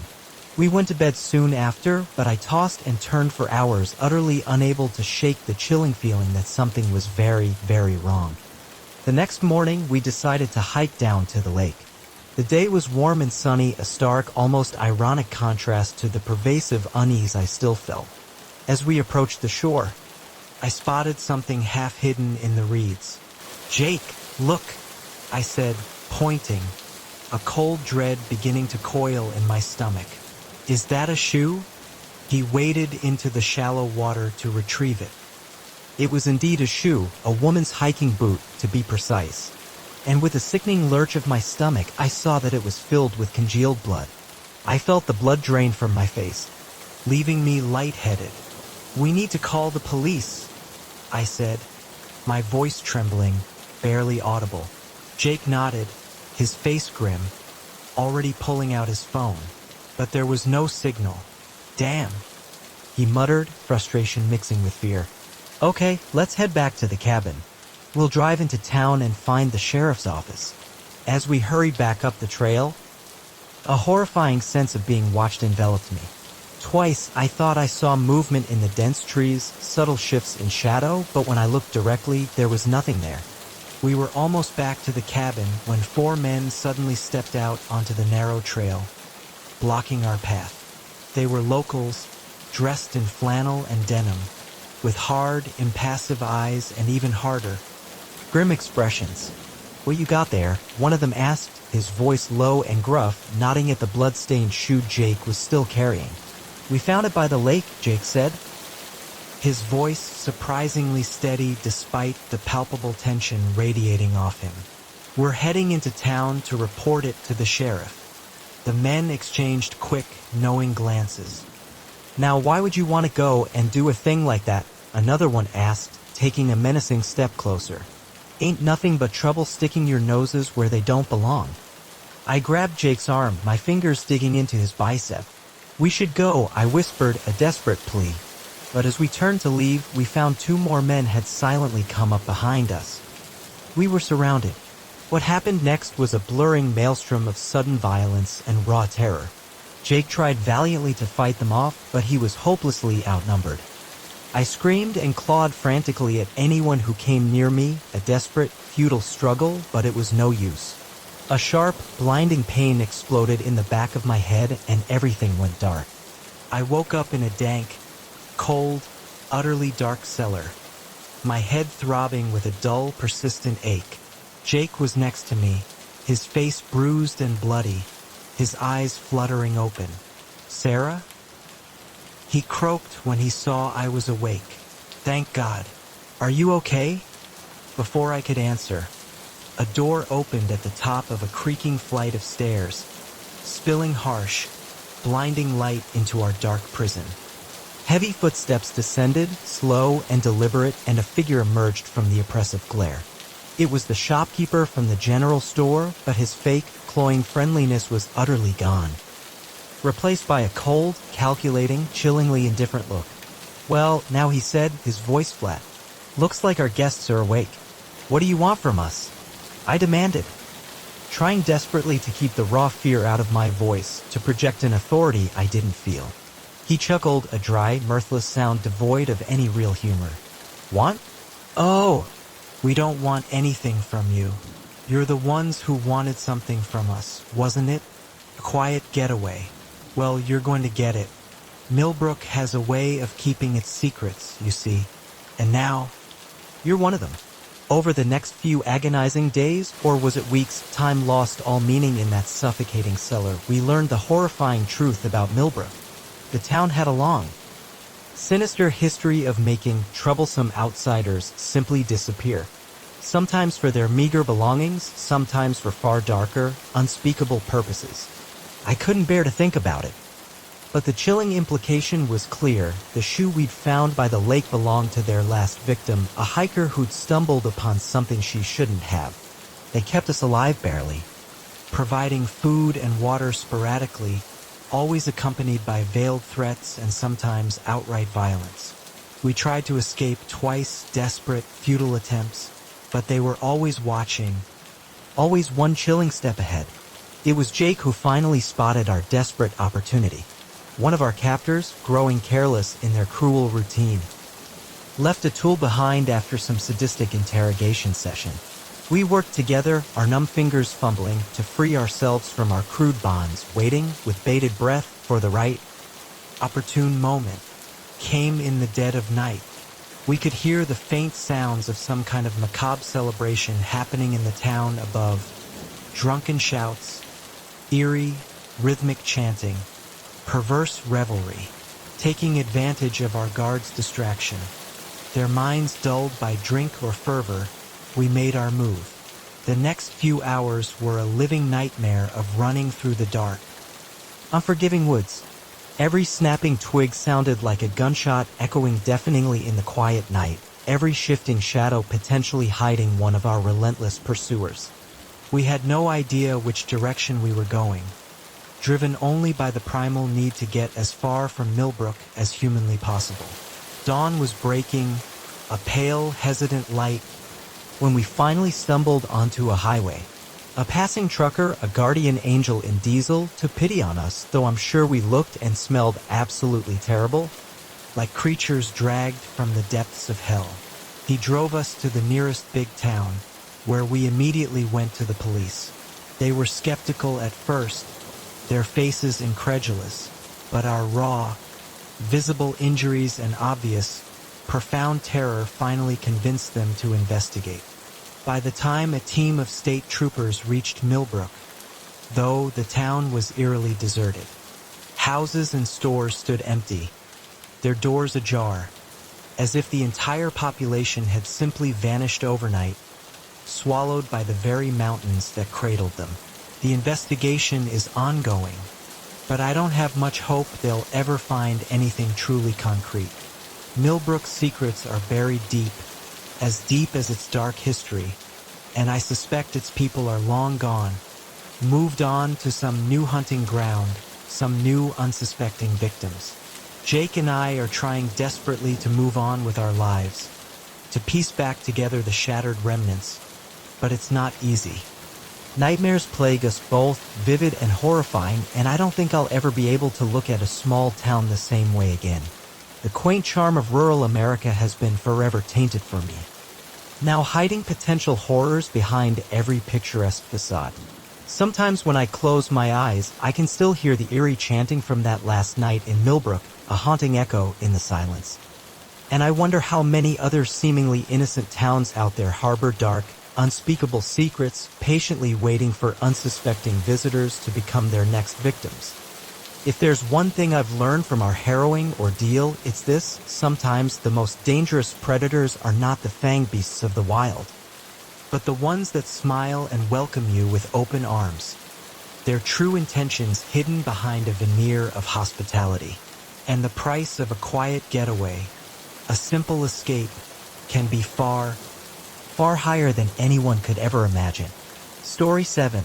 The moment I saw the crude wooden spikes surrounding our campsite, driven deep into the earth like macabre sentinels, a chilling, undeniable truth solidified in my mind. We had stumbled into something far more sinister than a simple camping trip. What started as a fun, carefree weekend getaway with friends quickly descended into a nightmarish battle for survival against an unseen, malevolent enemy who seemed to know these ancient woods far better than we ever could. My name is Alex Stone, and I've always found a profound solace in the great outdoors. So when my friends Mike, Sarah, and Jess suggested we go camping in a remote, little-known area of the Ozarks, I jumped at the chance. We'd all been feeling the intense strain of our busy, demanding city lives, and thought a few days of roughing it in the pristine heart of nature would be the perfect, much-needed reset. We deliberately chose a spot that was well off the beaten path, wanting to avoid the crowded campgrounds and truly immerse ourselves in the untamed wilderness. The hike to our chosen location was challenging, a test of endurance, but exhilarating, filling us with a sense of accomplishment. As we set up our tents in a small, secluded clearing surrounded by towering pines, a profound sense of peace washed over me. This, I thought, was exactly what we needed. The first day was utterly perfect. We hiked scenic trails, fished lazily in a nearby stream, and spent the evening gathered around the crackling campfire, laughing easily and sharing stories under a blanket of stars. As night fell, and the forest came alive with the familiar sounds of nocturnal creatures, we retired to our tents, exhausted but deeply content. It was the middle of the night when I first sensed something was profoundly off. I woke to an eerie, unnatural silence. The usual nighttime chorus of insects, frogs, and unseen animals had gone completely quiet, as if the forest itself was holding its breath. As I lay there, rigid with apprehension, straining my ears in the suffocating darkness, I heard it. The soft, rhythmic crunch of footsteps slowly, deliberately circling our campsite. My heart began to pound, a frantic drumbeat against my ribs. Bears were common in these woods, a known hazard. But something, an instinct far deeper than logic, told me this was not a bear. The footsteps were too deliberate, too purposeful, unmistakably human. I was about to urgently wake the others when I heard a soft thud, followed by another, and then another. Then an absolute, profound silence once more. When dawn finally broke, painting the clearing in hues of soft, ethereal gray, I unzipped my tent and stepped outside, only to freeze in utter shock. Surrounding our campsite, forming an ominous, unbroken circle, was a perimeter of crude wooden spikes. Each was about 4 feet tall, their tips sharpened to wicked, malevolent points. They hadn't been there when we went to sleep, a terrifying new addition. "Guys," I called out, my voice shaking, barely a whisper. You need to see this." One by one, my friends emerged from their tents, their sleepy expressions quickly morphing into horror as they took in the chilling scene.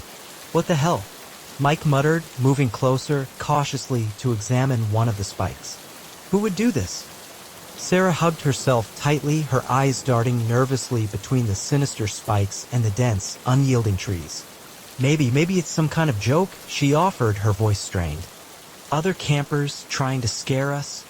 But we all knew, deep down, that wasn't the truth. We were miles from any other known campsites, deep in a protected wilderness area.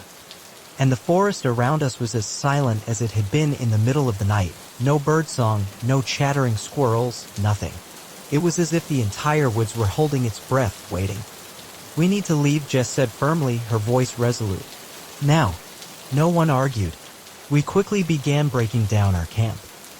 All thoughts of enjoying nature utterly forgotten in our desperate haste to get out of there. That's when we noticed them, the symbols. Carved deeply into the rough bark of the trees around our campsite were strange, unsettling markings. Crude pictographs, they looked ancient, primal, yet must have been freshly cut. They depicted stick figures in various disturbing poses, hanging, impaled, dismembered. "Oh God," Sarah whimpered, her voice barely audible. "What is this place?" As if in answer, a blood-curdling scream, chillingly human but horribly distorted, filled with raw agony and unadulterated rage, echoed through the silent forest. And it was close. We ran. Grabbing whatever meager gear we could carry, we took off down the faint trail we'd come in on, propelled by sheer, primal terror. The forest that had seemed so welcoming and serene just yesterday now felt oppressive, menacing, its dense shadows hiding untold dangers. We hadn't gone far when we came across the first trap. A cunningly concealed pit expertly covered with leaves and branches. Mike's leg went through, and he would have fallen into its spiked depths if Jess and I hadn't instinctively grabbed him, pulling him back with all our might. The bottom of the pit was lined with more of those wicked wooden spikes, their points gleaming malevolently. "This is insane," Mike panted, his face pale with shock as we pulled him to safety. "Who would do this?" "I don't think it's a who," Sarah said, her voice barely above a whisper, her eyes wide with a terrifying realization. "Did you see those symbols?" I think it might be a what dot." I wanted desperately to dismiss her words as panic-induced fantasy, a figment of a terrified mind. But deep down, a cold, undeniable certainty told me she might be horrifyingly right. There was something unnatural about all of this, something that went far beyond simple human malice. We pressed on, now moving with agonizing caution, our eyes constantly scanning the forest floor and the trees for more traps, for any sign of hidden danger. The screams continued, sometimes sounding like they were right behind us, impossibly close, other times echoing eerily from far away. It was as if the forest itself, or whatever malevolent presence inhabited it, was toying with us, orchestrating our terror. As the long day wore on, bone-deep exhaustion began to set in, a heavy, suffocating blanket.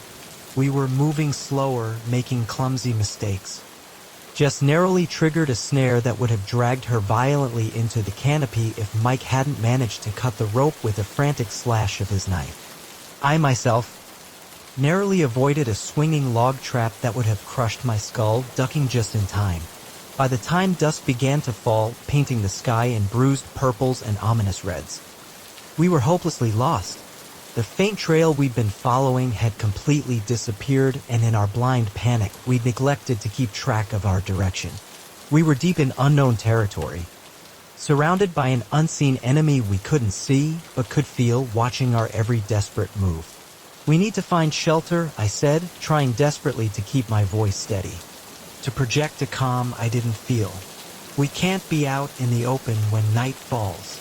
We found a small cave, more of a shallow indentation formed by a rocky overhang, and huddled inside, pressing ourselves together for warmth and a fragile sense of security. As darkness descended, thick and absolute, the forest came alive again, but not with the usual comforting nighttime sounds. We could hear movement all around us, branches snapping loudly, leaves rustling ominously, and underneath it all, a low, guttural chanting in a language none of us recognized, ancient and chilling. None of us slept that night. We sat in terrified silence, jumping violently at every sound, our minds conjuring horrific images of what might be lurking just outside our meager, flimsy shelter.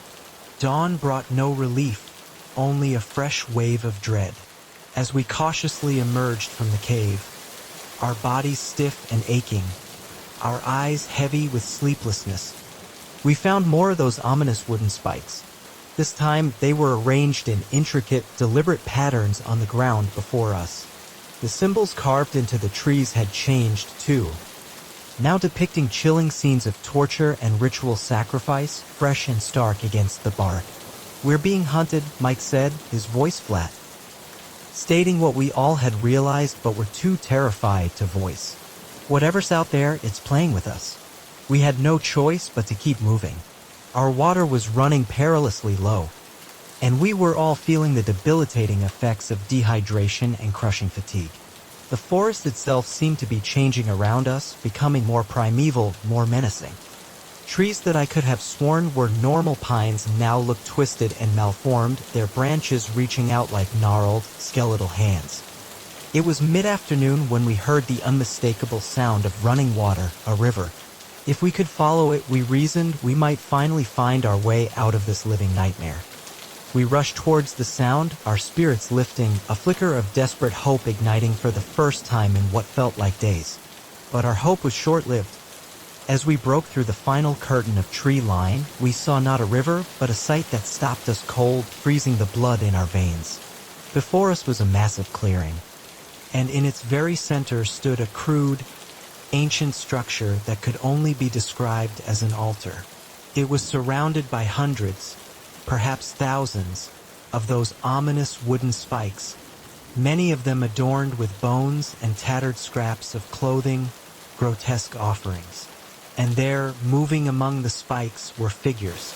They looked human at first glance, their forms indistinct in the filtered light, but as they turned towards us, slowly, deliberately, we saw that their faces were hidden behind grotesque, terrifying masks made of bark and bone. Their bodies were adorned with pelts and feathers, making them look like some terrible, unholy fusion of man and forest. For a moment, everything was utterly still, frozen in a tableau of horror. Then, as one, the figures began to move towards us, their movements jerky and unnaturally swift. "Run!"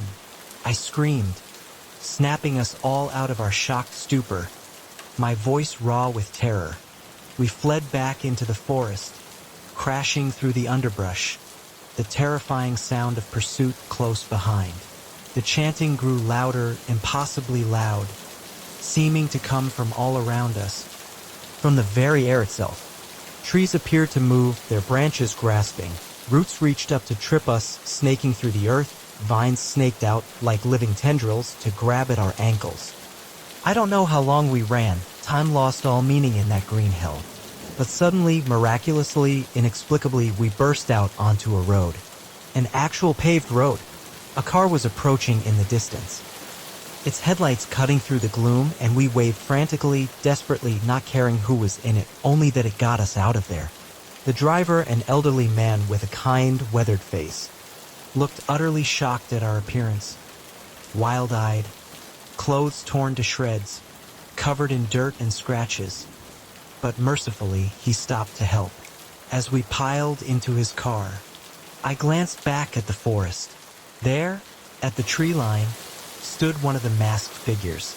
It raised a hand, not in threat, but almost in farewell, a chilling, silent gesture. Then, as if a part of the forest itself, it melted back into the shadows of the ancient trees.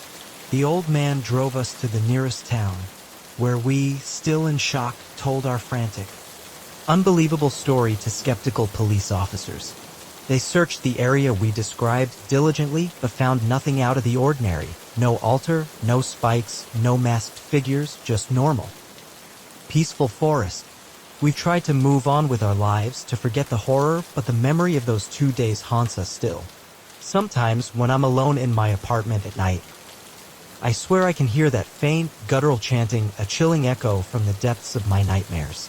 I wake up in a cold sweat, the memory vivid and terrifying. We don't go hiking anymore. Not in remote areas. My friends and I, once avid outdoor enthusiasts, now find that the wilderness, once a place of adventure and escape, holds only deep-seated terror, because we know, with a chilling certainty, that somewhere out there, deep in the darkest, most secluded parts of the forest, something is waiting, watching, and we can never be sure that we truly escaped. Every time I see a mask, every time I hear an unusual chant, my heart races, a frantic drum in my chest, because some things once seen can never be unseen, and some dances once witnessed never truly end.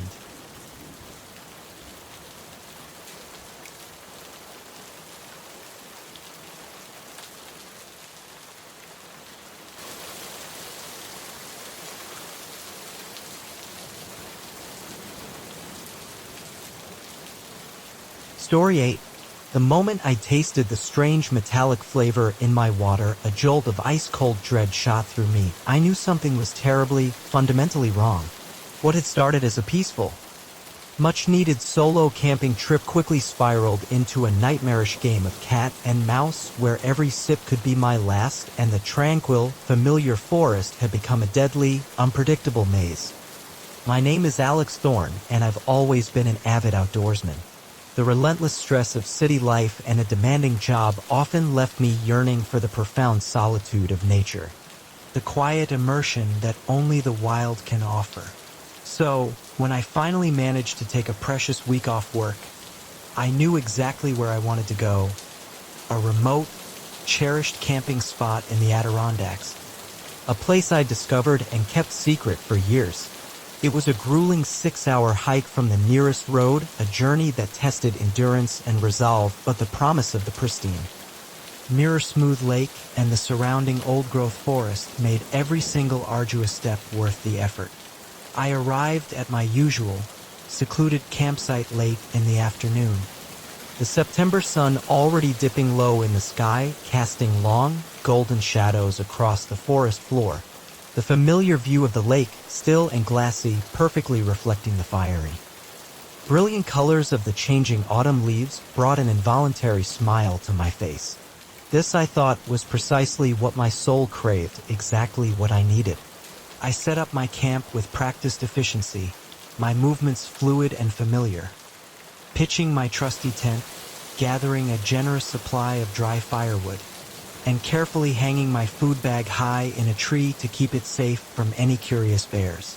As darkness finally fell, a profound, almost spiritual peace settled over me. I sat by my small, crackling campfire, listening to the soft symphony of the night sounds of the forest, feeling the accumulated stress of city life literally melt away from my shoulders.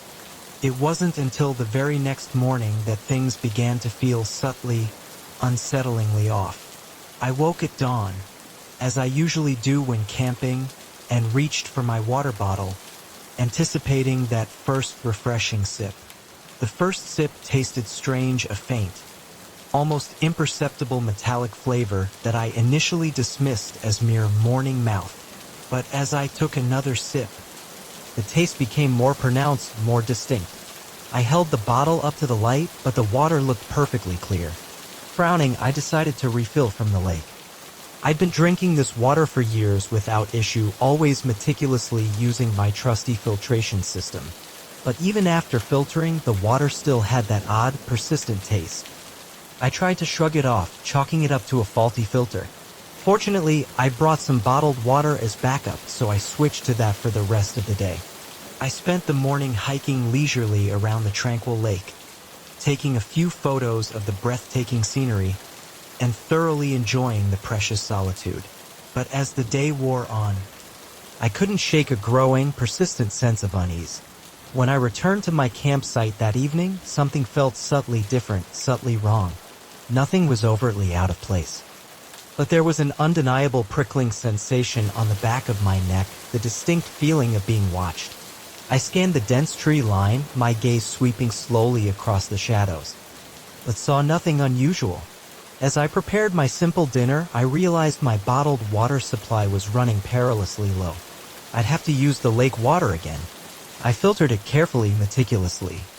But that metallic taste was still there, even stronger now. And was it my imagination, or did my throat feel slightly raw, slightly irritated after drinking it? That night I had trouble sleeping. Every snapping twig or rustle of leaves had me sitting bolt upright, rigid with apprehension, straining my ears in the suffocating darkness. I told myself I was being paranoid, that it was just normal forest sounds, but deep down, a cold certainty told me something wasn't right. The next morning, I woke feeling terribly groggy and profoundly disoriented. My mouth was bone dry, and when I reached for my water bottle, I hesitated, a wave of apprehension washing over me. The chilling events of the previous day came flooding back, and I realized I was terribly thirsty, but gripped by a paralyzing fear of drinking the water. I decided unequivocally to pack up and leave. This was clearly no longer the peaceful getaway I had so desperately hoped for. But as I started to break down my tent, my hands fumbling with the familiar fabric, I noticed something that made my blood run ice cold. There were footprints in the soft earth around my campsite. Footprints that were definitely not mine. My heart began to race, a frantic drumbeat against my ribs. Someone had been here, walking around my tent, while I slept. I spun around, my head snapping to scan the surrounding forest, but saw no one. That's when I noticed it. My water filtration system was missing. Panic, sharp and paralyzing, started to set in. I shoved my remaining gear haphazardly into my backpack, no longer caring about neatness or efficiency. I just needed to get out of there immediately. As I was about to leave, my eyes caught something small, a piece of paper, tucked neatly under a rock near where my filter had been. With shaking hands, I unfolded the note. In crude, block letters, it read, "Enjoying the water." My blood turned to ice. Someone was out there, watching me, tampering with my water supply. But why? What did they want? I didn't wait to find out. I shouldered my pack and set off down the trail at a brisk, frantic pace, desperately trying to put as much distance as possible between myself and the terrifying campsite. But I couldn't shake the chilling feeling of unseen eyes on me, watching from the dense, unyielding forest on either side of the trail. As I hiked, my thirst grew worse, a searing ache in my throat. The exertion and overwhelming stress were dehydrating me quickly, but I didn't dare drink from my water bottle or from the pristine streams I passed by. By midday, my head was pounding with a dull, persistent ache, and my vision was beginning to blur. That's when I heard it, a twig snapping somewhere directly behind me. I froze, rigid with apprehension, listening intently. For a moment, there was only the soft sound of the breeze sighing through the leaves, a deceptive calm. Then distinct footsteps, slow, deliberate, coming up the trail. I plunged off the path, blindly crashing into the thick underbrush, no longer caring about leaving a trail. Pure survival instinct took over as I thrashed wildly through the forest, branches whipping at my face, roots threatening to trip me at every desperate step. I ran until my lungs burned with an unbearable fire and my legs felt like leaden weights. Only then did I stop, collapsing behind a fallen log, gasping desperately for breath as quietly as possible. The forest had gone eerily silent again. No birds, no insects, just the frantic pounding of my own heart in my ears. As my breathing slowly steadied, I strained every nerve to listen for any sign of pursuit. There was nothing. Had I lost them, or were they out there still, silently stalking me through the shadowed woods? The rest of the day became a nightmarish game of cat and mouse. I'd move as quietly as I could for a while, then stop, rigid with fear, to listen. Sometimes I'd hear nothing. Other times, distant footsteps or the sharp crack of a branch would confirm my fears. My pursuer was always there, always just out of sight, an unseen, relentless shadow. As night began to fall again, profound desperation set in. I was hopelessly lost, severely dehydrated, and being hunted by someone who knew these woods far better than I did. I needed water. Desperately, but the paralyzing fear of that metallic taste, of whatever my stalker had done to it, was overwhelming. In the gathering darkness, I stumbled upon a small stream. Its gentle gurgle a tortured, mocking sound to my parched throat. Cupping my hands, I brought some water to my lips, hesitated for an agonizing moment, then drank deeply. Tasted clean and pure, with no trace of that horrifying metallic flavor. As I knelt there, overwhelming relief washing over me, I heard a voice directly behind me. "I wouldn't drink that if I were you." I spun around, my heart leaping into my throat to see a figure standing at the edge of the clearing in the dim light. I could make out a man, tall and lean, with a wild, unkempt beard and eyes that seemed to glow with an unnatural intensity in the darkness. "Who are you?" I croaked, my voice hoarse from thirst and fear. "Why are you doing this?" He chuckled, a dry, mirthless sound devoid of any real humor. "Why? Because you're trespassing, city boy. These mountains don't take kindly to outsiders. I'm just the welcoming committee." As he spoke, a wave of dizzying weakness washed over me. The water, it hadn't tasted metallic, but he'd done something else. What did you do?" I gasped, feeling my limbs grow heavy, sluggish. "Just a little something to help you sleep," he said, moving closer, his voice soft, almost soothing. "Don't worry, you'll wake up, probably. And if you do, maybe you'll think twice about coming back to these woods." As darkness began to creep in at the very edges of my vision, I saw him pull out a camera. My camera, I realized distantly. He snapped a picture of me as I slumped helplessly to the ground. "Something to remember you by," he said, his voice fading as unconsciousness finally took me. "Sweet dreams, city boy." I woke up 3 days later in a sterile hospital bed. Hikers had found me, severely dehydrated and delirious, babbling incoherently about poisoned water and men in the woods. The doctor said I was incredibly lucky to be alive. The police investigated, but found nothing. No strange man, no tampered water, no evidence to support my wild claims. They wrote it off as a severe case of giardia combined with extreme dehydration and fear-induced hallucinations. But I know what I experienced. Sometimes when I close my eyes, I can still taste that faint metallic flavor, still feel those unseen eyes watching me from the depths of the woods. I don't go camping anymore. The profound peace I once found in nature has been brutally replaced by a deep, lingering fear, because I know that somewhere out there, in the deep, dark woods, someone has a picture of me, a trophy of the day they nearly broke me.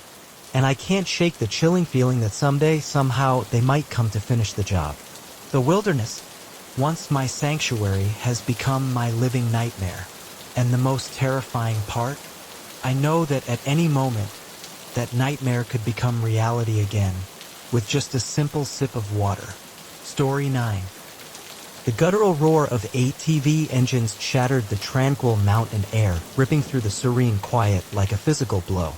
In that jarring moment, a cold, hard certainty settled in my gut. Our peaceful camping trip, a promised escape, had violently transformed into a desperate, terrifying fight for survival. What started as a carefree weekend getaway with friends quickly descended into a harrowing game of cat and mouse, where the hunters became the hunted and the vast, beautiful wilderness became our brutal, inescapable prison. My name is Sarah Chin, and I've always held a deep, abiding love for the great outdoors. So when my friends Mike, Lisa, and Tom suggested we go camping in a remote area of the Blue Ridge Mountains, a place known for its rugged beauty, I jumped at the chance with unbridled enthusiasm. We were all feeling profoundly burned out from our high-stress jobs in the relentless city, and thought a few days of roughing it in the heart of nature, truly disconnected, would be the perfect, much-needed reset. We deliberately chose a spot that was well off the beaten path, wanting to avoid the crowded campgrounds and truly immerse ourselves in the untamed wilderness. The hike to our chosen location was challenging, a test of endurance, but exhilarating, filling us with a sense of accomplishment. As we set up our tents in a small, secluded clearing surrounded by towering pines, a profound sense of peace washed over me. This, I thought, was exactly what we needed.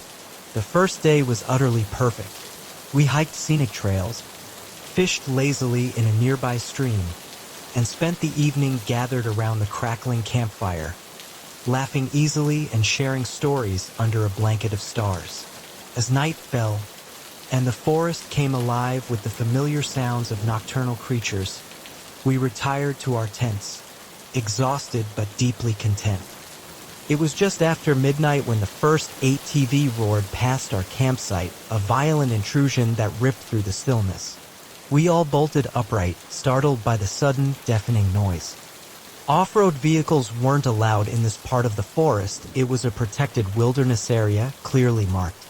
Probably just some locals who don't care about the rules, Mike said, trying to sound nonchalant, but I could hear the distinct tension in his voice, a hint of unease. We tried to go back to sleep, to dismiss it, but the ATVs kept coming. Sometimes they'd pass right by our camp, their engines a menacing growl. Other times, we'd hear them in the distance, their roars echoing unnaturally. The peaceful night was utterly shattered by the constant growl of engines and occasional whoops and hollers from the riders, their voices crude and loud. Around 2 a.m., they seemed to settle somewhere nearby. We could clearly hear music playing and loud, drunken voices carrying through the trees, a raucous, unsettling sound. None of us were sleeping now, our nerves frayed. Maybe we should go talk to them? Tom suggested, his voice tentative, a desperate plea for normalcy. Ask them to keep it down. Lisa shook her head vigorously, her eyes wide. Are you crazy? There's no reasoning with drunk idiots on ATVs in the middle of the night. We should wait it out.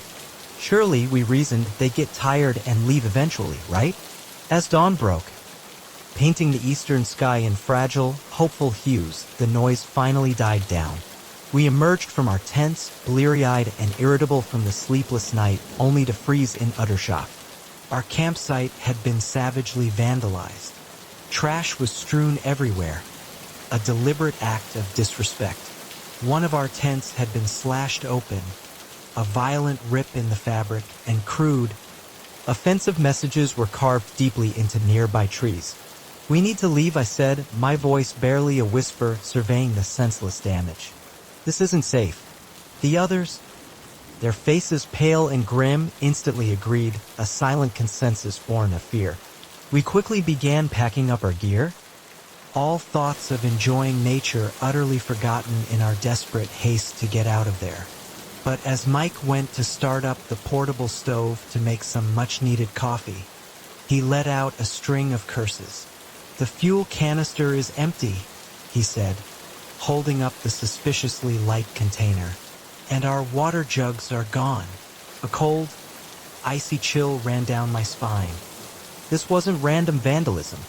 This was deliberate. They had specifically, methodically taken our supplies, leaving us vulnerable.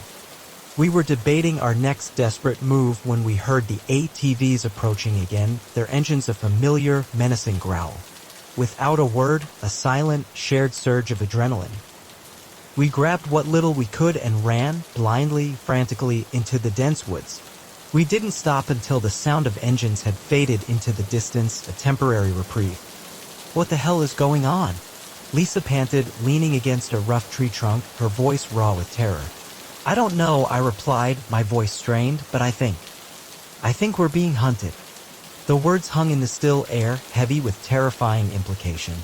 We were miles from the nearest road, with perilously limited supplies, being actively stalked by a group of aggressive, possibly drunk, possibly far more dangerous ATV riders who seemed intent on terrorizing us. We decided to try to make our way back to the trailhead where we'd left our car. It was a long, arduous hike, made even longer by the desperate need to stay hidden and move as quietly as possible. Every low rev of an engine in the distance sent us diving for cover. Pressing ourselves flat against the damp earth, our hearts hammering. As the day wore on, it became chillingly clear that the ATV riders were systematically searching for us. We could hear them crisscrossing the forest, their engines growing louder, then fainter, sometimes coming so close we could actually smell the acrid exhaust from their vehicles. This is insane, Tom whispered, his voice hoarse with fear, as we huddled behind a fallen log, waiting for a pair of ATVs to rumble past. Why are they doing this? I shook my head, my mind a blank. I don't know. Maybe we stumbled into their territory. Maybe they're just bored and cruel. But we can't let them find us. We pushed on, our progress agonizingly slow, each step a conscious effort. The lack of water was starting to take its brutal toll. My mouth was bone dry, my head pounding with a dull ache. I knew the others were suffering too, their faces drawn and pale. As dusk approached, casting long, menacing shadows across the forest, we finally caught a break. We found a small cave, more of a shallow indentation hidden behind a curtain of dense vines. It wasn't much, but it offered some semblance of protection, a place to rest our aching bodies. We took turns keeping watch through the long, terrifying night. The ATVs were still out there, their engines a constant menacing reminder of the danger we were in, but miraculously, they didn't find our hiding spot. With the first fragile light of dawn, we set out again. We were close to the trailhead now. Maybe another 4 or 5 hours of brutal hiking if we could move quickly. But our relentless pursuers were still out there, and we were weak from thirst and profound exhaustion. We had just crossed a small, trickling stream when we heard it, the unmistakable sound of ATVs approaching fast, their engines roaring. We scrambled desperately up the bank, looking frantically for somewhere to hide, but the undergrowth was too sparse, too thin to offer any real concealment. There, they are, a voice shouted, raw and triumphant. We turned, our hearts seizing with terror, to see 3 ATVs cresting a hill behind us, their riders pointing directly in our direction. We ran. There was no other choice. We sprinted blindly through the forest, branches whipping at our faces, unseen roots threatening to trip us at every desperate step. The ATVs were gaining on us, their engine's roar growing louder, closer. Just when I thought we couldn't go on, when my lungs screamed in protest and my legs felt like they would collapse, Mike spotted a narrow ravine up ahead, a dark slit in the earth. This way, he yelled, veering sharply towards it.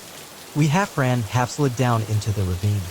It was too narrow for the ATVs to follow, a brief, desperate sanctuary. We could hear our pursuers cursing loudly above us, revving their engines in frustration. We can't stay here, Lisa said, looking up at the steep, unyielding walls of the ravine, her voice hoarse. They'll just wait us out. She was right. We had to keep moving. We followed the ravine, clinging to the faint hope that it would lead us closer to the trailhead. The going was incredibly tough. The ground was slippery with moss and damp earth, and we had to climb laboriously over fallen trees and massive boulders. After what felt like hours, the ravine began to widen, gradually opening up. We could see sunlight filtering brightly through the trees ahead, a beacon of hope. But as we finally emerged from the shadows, our hearts sank with a crushing despair. The ATVs were there, waiting for us. There were 5 of them now, positioned in a wide semicircle, effectively blocking our only path. The riders were all men, their faces hidden behind dark helmets and ominous goggles. They revved their engines menacingly, a low, predatory growl, as we stumbled to a stop, defeated. Well, one of them said, his voice muffled and distorted by his helmet, dripping with cruel amusement. Looks like we finally caught up with you city folks. What do you want from us? I asked, trying desperately to keep my voice steady, to hide the raw fear that threatened to overwhelm me. The man chuckled, a sound devoid of any real humor, cold and chilling. Want? We just want to have some fun. And They started to move towards us, their ATVs growling like predators closing in for the kill. We backed away, slowly, hopelessly, knowing we had absolutely nowhere left to run. That's when we heard it. A new sound cutting through the menacing roar of the ATV engines, a sound of salvation, a helicopter. We looked up, our eyes wide with disbelief and desperate hope. To see a park ranger chopper cresting the tree line, its rotors thrumming loudly. The ATV riders hesitated, their heads snapping up at the approaching helicopter. Then, without a single word, as if on an unspoken command, they turned their vehicles and sped off into the forest, vanishing as quickly as they had appeared. The relief that washed over me was so intense, so profound, that I nearly collapsed, my legs giving way beneath me. The helicopter landed in a nearby clearing, its downdraft whipping leaves and dust. And soon we were being checked over by paramedics and questioned by park rangers. It turned out that another group of hikers miles away had reported the ATVs and our ransacked campsite. The rangers had been searching for us for hours, a desperate search and rescue. As we were flown out of the forest to safety, I looked down at the vast expanse of green below us. The wilderness that had seemed so inviting, so peaceful just days ago, now felt alien and profoundly threatening. We never went back to those mountains. The profound peace we once found in nature had been shattered by those few terrifying days.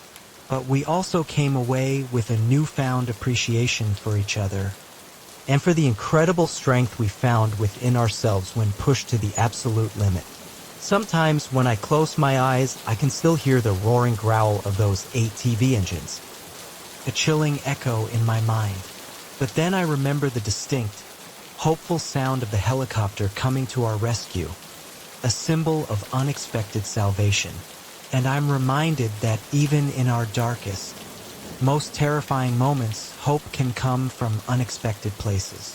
The wilderness may hide dangers, but it also taught us the power of perseverance and the unbreakable bonds of friendship forged in the face of sheer adversity. And that, perhaps, is the most valuable lesson of all. Story 10. The moment I tasted the strange metallic flavor in my water, a jolt of ice-cold dread shot through me. I knew something was terribly, fundamentally wrong. What had started as a peaceful, much-needed solo camping trip quickly spiraled into a nightmarish game of cat and mouse where every sip could be my last, and the tranquil, familiar forest had become a deadly, unpredictable maze. My name is Alex Thorne, and I've always been an avid outdoorsman.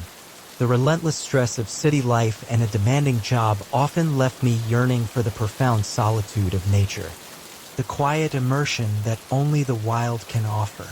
So, when I finally managed to take a precious week off work, I knew exactly where I wanted to go: a remote, cherished camping spot in the Adirondacks, a place I discovered and kept secret for years.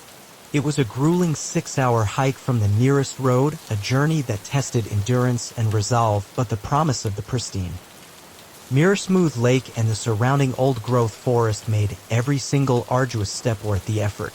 I arrived at my usual secluded campsite late in the afternoon. The September sun already dipping low in the sky, casting long, golden shadows across the forest floor. The familiar view of the lake, still and glassy, perfectly reflecting the fiery brilliant colors of the changing autumn leaves brought an involuntary smile to my face. This, I thought, was precisely what my soul craved, exactly what I needed. I set up my camp with practiced efficiency, my movements fluid and familiar, pitching my trusty tent, gathering a generous supply of dry firewood, and carefully hanging my food bag high in a tree to keep it safe from any curious bears. As darkness finally fell, a profound, almost spiritual peace settled over me. I sat by my small, crackling campfire, listening to the soft symphony of the night sounds of the forest, feeling the accumulated stress of city life literally melt away from my shoulders. It wasn't until the very next morning that things began to feel subtly, unsettlingly off. I woke at dawn, as I usually do when camping, and reached for my water bottle, anticipating that first refreshing sip. The first sip tasted strange, a faint, almost imperceptible metallic flavor that I initially dismissed as mere morning mouth. But as I took another sip, the taste became more pronounced, more distinct. I held the bottle up to the light, but the water looked perfectly clear. Frowning, I decided to refill from the lake. I'd been drinking this water for years without issue, always meticulously using my trusty filtration system. But even after filtering, the water still had that odd, persistent taste. I tried to shrug it off, chalking it up to a faulty filter. Fortunately, I brought some bottled water as backup, so I switched to that for the rest of the day. I spent the morning hiking leisurely around the tranquil lake, taking a few photos of the breathtaking scenery and thoroughly enjoying the precious solitude. But as the day wore on, I couldn't shake a growing, persistent sense of unease. When I returned to my campsite that evening, something felt subtly different, subtly wrong. Nothing was overtly out of place. But there was an undeniable prickling sensation on the back of my neck, the distinct feeling of being watched.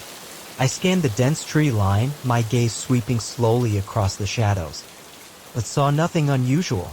As I prepared my simple dinner, I realized my bottled water supply was running perilously low. I'd have to use the lake water again. I filtered it carefully, meticulously. But that metallic taste was still there, even stronger now. And was it my imagination, or did my throat feel slightly raw, slightly irritated after drinking it? That night I had trouble sleeping. Every snapping twig or rustle of leaves had me sitting bolt upright, rigid with apprehension, straining my ears in the suffocating darkness. I told myself I was being paranoid, that it was just normal forest sounds. But deep down, a cold certainty told me something wasn't right. The next morning, I woke feeling terribly groggy and profoundly disoriented. My mouth was bone dry, and when I reached for my water bottle, I hesitated, a wave of apprehension washing over me. The chilling events of the previous day came flooding back, and I realized I was terribly thirsty, but gripped by a paralyzing fear of drinking the water. I decided unequivocally to pack up and leave. This was clearly no longer the peaceful getaway I had so desperately hoped for. But as I started to break down my tent, my hands fumbling with the familiar fabric, I noticed something that made my blood run ice cold. There were footprints in the soft earth around my campsite. Footprints that were definitely not mine. My heart began to race, a frantic drumbeat against my ribs. Someone had been here, walking around my tent, while I slept. I spun around, my head snapping to scan the surrounding forest, but saw no one. That's when I noticed it. My water filtration system was missing. Panic, sharp and paralyzing, started to set in.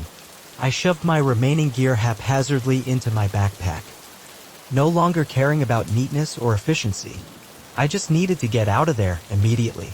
As I was about to leave, my eyes caught something small, a piece of paper, tucked neatly under a rock near where my filter had been. With shaking hands, I unfolded the note.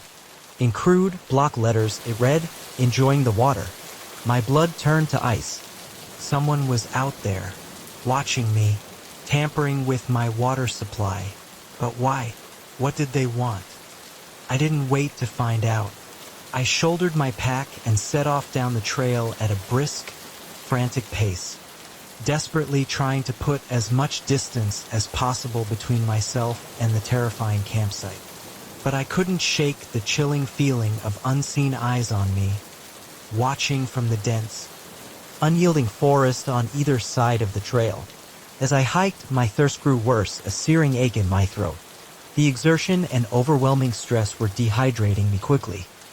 But I didn't dare drink from my water bottle or from the pristine streams I passed by. By midday, my head was pounding with a dull, persistent ache, and my vision was beginning to blur. That's when I heard it, a twig snapping somewhere directly behind me. I froze, rigid with apprehension, listening intently. For a moment, there was only the soft sound of the breeze sighing through the leaves, a deceptive calm. Then distinct footsteps. Slow, deliberate. Coming up the trail, I plunged off the path, blindly crashing into the thick underbrush, no longer caring about leaving a trail. Pure survival instinct took over as I thrashed wildly through the forest, branches whipping at my face, roots threatening to trip me at every desperate step. I ran until my lungs burned with an unbearable fire and my legs felt like leaden weights. Only then did I stop, collapsing behind a fallen log, gasping desperately for breath as quietly as possible. The forest had gone eerily silent again. No birds, no insects, just the frantic pounding of my own heart in my ears. As my breathing slowly steadied, I strained every nerve to listen for any sign of pursuit. There was nothing. Had I lost them? Or were they out there still, silently stalking me through the shadowed woods? The rest of the day became a nightmarish game of cat and mouse.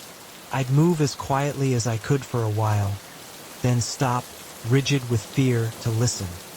Sometimes I'd hear nothing.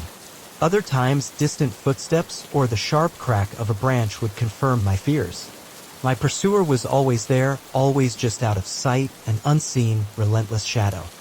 As night began to fall again, profound desperation set in.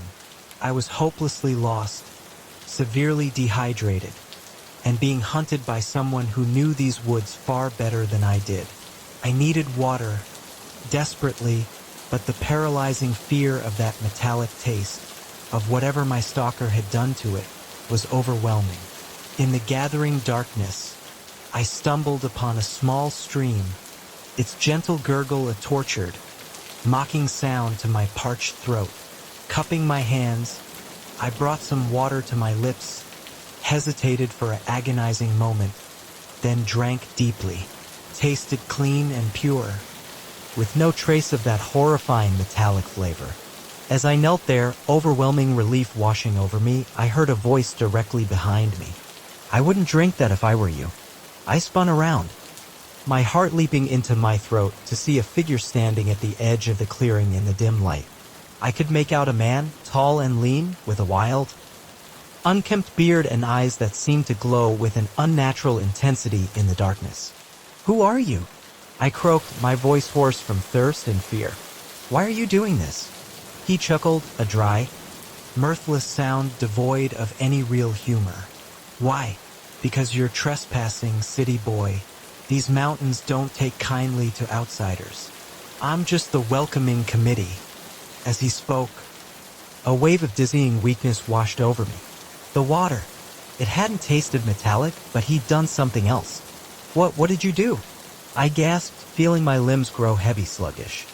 "Just a little something to help you sleep," he said, moving closer, his voice soft, almost soothing. "Don't worry, you'll wake up, probably. And if you do, maybe you'll think twice about coming back to these woods." As darkness began to creep in at the very edges of my vision, I saw him pull out a camera. My camera, I realized distantly. He snapped a picture of me as I slumped helplessly to the ground. "Something to remember you by," he said, his voice fading as unconsciousness finally took me. "Sweet dreams, city boy." I woke up 3 days later in a hospital bed. Hikers had found me severely dehydrated and delirious, babbling about poisoned water and men in the woods. The doctor said I was lucky to be alive. The police investigated but found nothing, no strange man, no tampered water. They wrote it off as a bad case of diarrhea combined with dehydration and fear. But I know what I experienced. Sometimes when I close my eyes, I can still taste that metallic flavor, still feel those eyes watching me from the woods. I don't go camping anymore. The peace I once found in nature has been replaced by a deep lingering fear. Because I know that somewhere out there in the deep dark woods, someone has a picture of me, a trophy of the day they nearly broke me.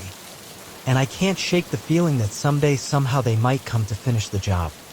The wilderness, once my sanctuary, has become my nightmare, and the most terrifying part, one know that at any moment that nightmare could become reality again with just a simple sip of water. Story 11. The moment I saw the barrels of toxic waste hidden behind the waterfall, a cold, sickening dread washed over me. I knew my quiet research trip had just become a deadly game of cat and mouse. What started as a routine expedition into the Appalachian wilderness quickly spiraled into a nightmarish fight for survival where every rustle in the undergrowth could be my last. My name is Dr. Emily Chun, and I'm an environmental scientist specializing in water quality research. For years, I'd been diligently studying the pristine streams of the Appalachian Mountains, documenting their unique ecosystems and the subtle impacts of human activity on these delicate environments. This particular trip was supposed to be like any other, a 2-week solo expedition to collect water samples and crucial data from some of the most remote, untouched areas of the range. I'd chosen a particularly isolated region for this study, an area rarely visited even by the most adventurous hikers. The terrain was challenging, demanding considerable effort, but the promise of the untouched nature of the streams made it worth the effort, or so I thought. The first few days went smoothly, a peaceful rhythm of scientific exploration.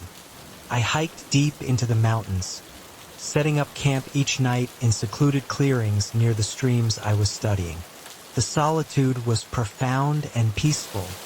The only sounds, the soft rustle of leaves in the wind and the gentle gurgle of flowing water. I collected my samples meticulously, took copious, precise notes, and felt a deep, almost spiritual sense of connection with the unspoiled wilderness around me.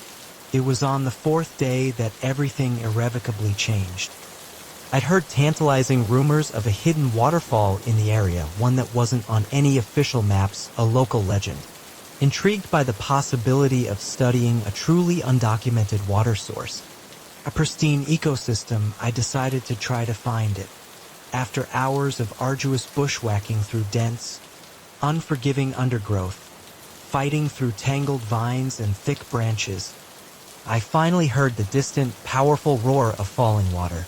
Excited, my heart quickening, I pushed through a final curtain of thick vines and found myself in a small, mist-filled clearing.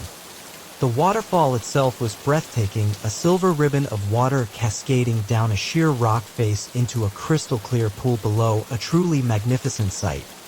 But as I approached the pool to take a sample, a subtle anomaly, caught my eye.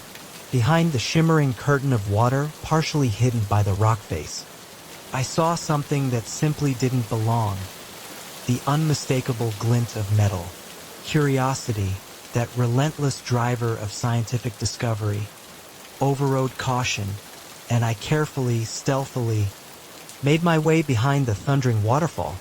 What I found there made my blood run cold, chilling me to the bone. Stacked haphazardly against the damp rock wall were dozens of metal barrels, their sides corroded and leaking a sickly green fluid. The universal symbol for toxic waste, a chilling skull and crossbones, was clearly visible on their rusted surfaces. My mind raced, frantically trying to process the horrifying reality of what I was seeing. This remote location, miles from any road or human settlement, had been brazenly turned into an illegal dumping ground for hazardous materials. The implications were staggering, terrifying.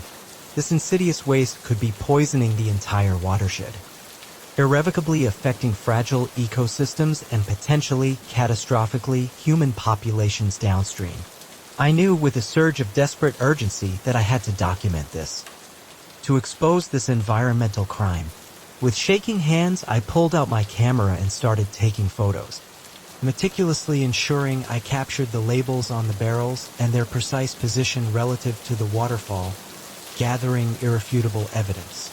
I was so utterly focused on my urgent task, so absorbed in documenting the scene that I almost missed the faint, distinct sound of voices approaching. I froze, my body rigid with terror, suddenly acutely aware of how vulnerable and exposed I was. Whoever had dumped these barrels, whoever was responsible for this environmental atrocity, wouldn't want their operation discovered, wouldn't hesitate to silence a witness.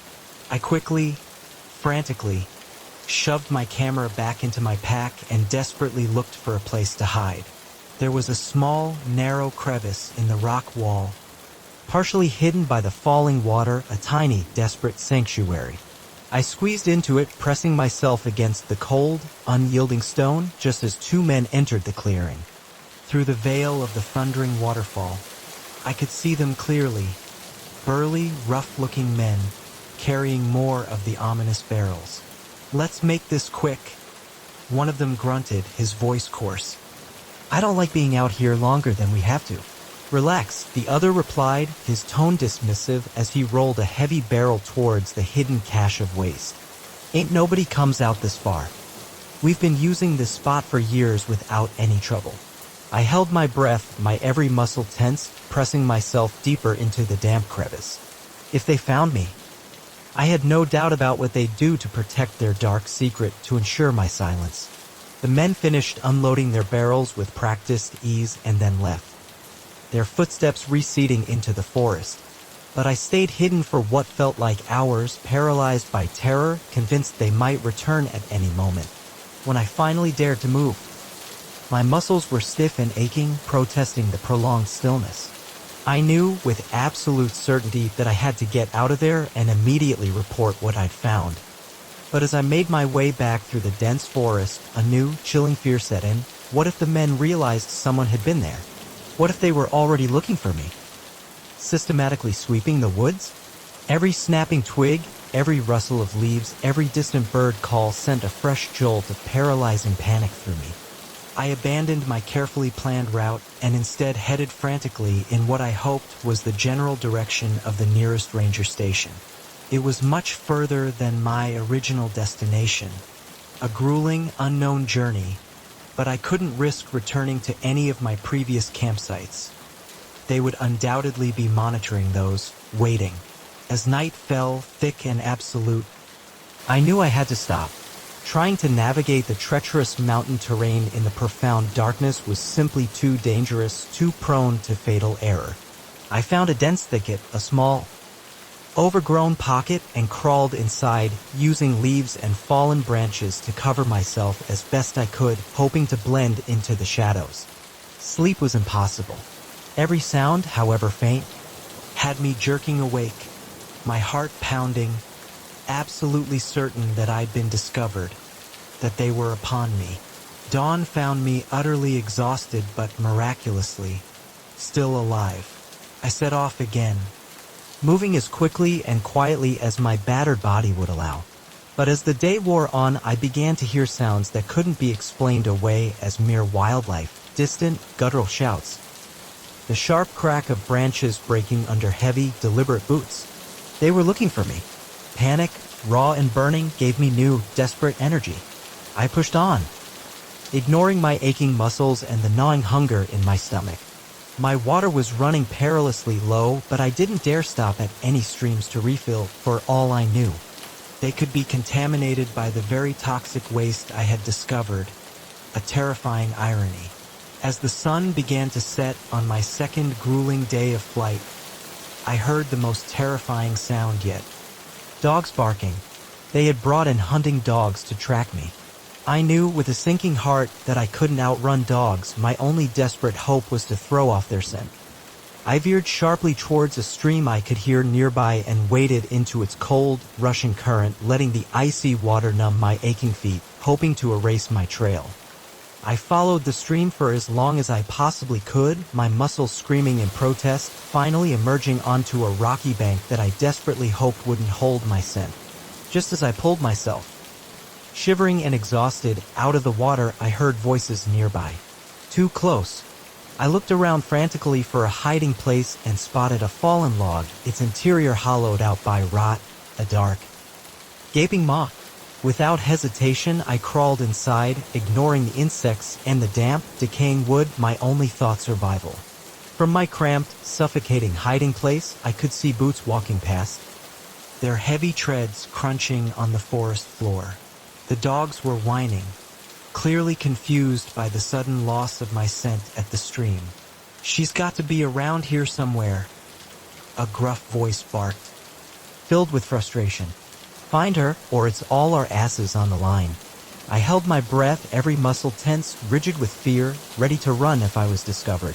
But after what felt like an eternity, the voices and the dogs slowly moved away, their sounds receding into the distance. I stayed in that log until well after dark, too terrified to move, too afraid to risk discovery. When I finally crawled out, my body was stiff and aching, but a new, fierce determination had set in. I had to survive. I had to get the evidence out. The next day was a blur of constant, desperate movement and paralyzing fear. I pushed myself harder than I ever had before, every step fueled by adrenaline, knowing that my pursuers could be right behind me at any moment. Their patience endless. It was late afternoon when I finally saw it. A dirt road, a thin, inviting ribbon cutting through the endless forest. Civilization. Safety. I wanted to cry out with overwhelming relief, to collapse onto the rough ground. But as I stepped out of the tree line, a sudden, familiar rumble of an engine reached my ears. A pickup truck came into view, and my heart sank with a sickening lurch as I recognized the men from the waterfall. In that heart-stopping moment, time seemed to slow down. They saw me. The truck swerved sharply. I ran. What followed was the most terrifying, desperate chase of my life. I plunged back into the forest, running blindly, frantically, branches whipping at my face, leaving new, stinging welts. I could hear the men behind me shouting curses, crashing heavily through the undergrowth, just when I thought my legs would give out. When my lungs burned with an unbearable fire, I burst into a clearing and saw the most beautiful sight of my life, a park ranger station. With the last, desperate reserves of my strength, I sprinted towards it, a beacon of hope.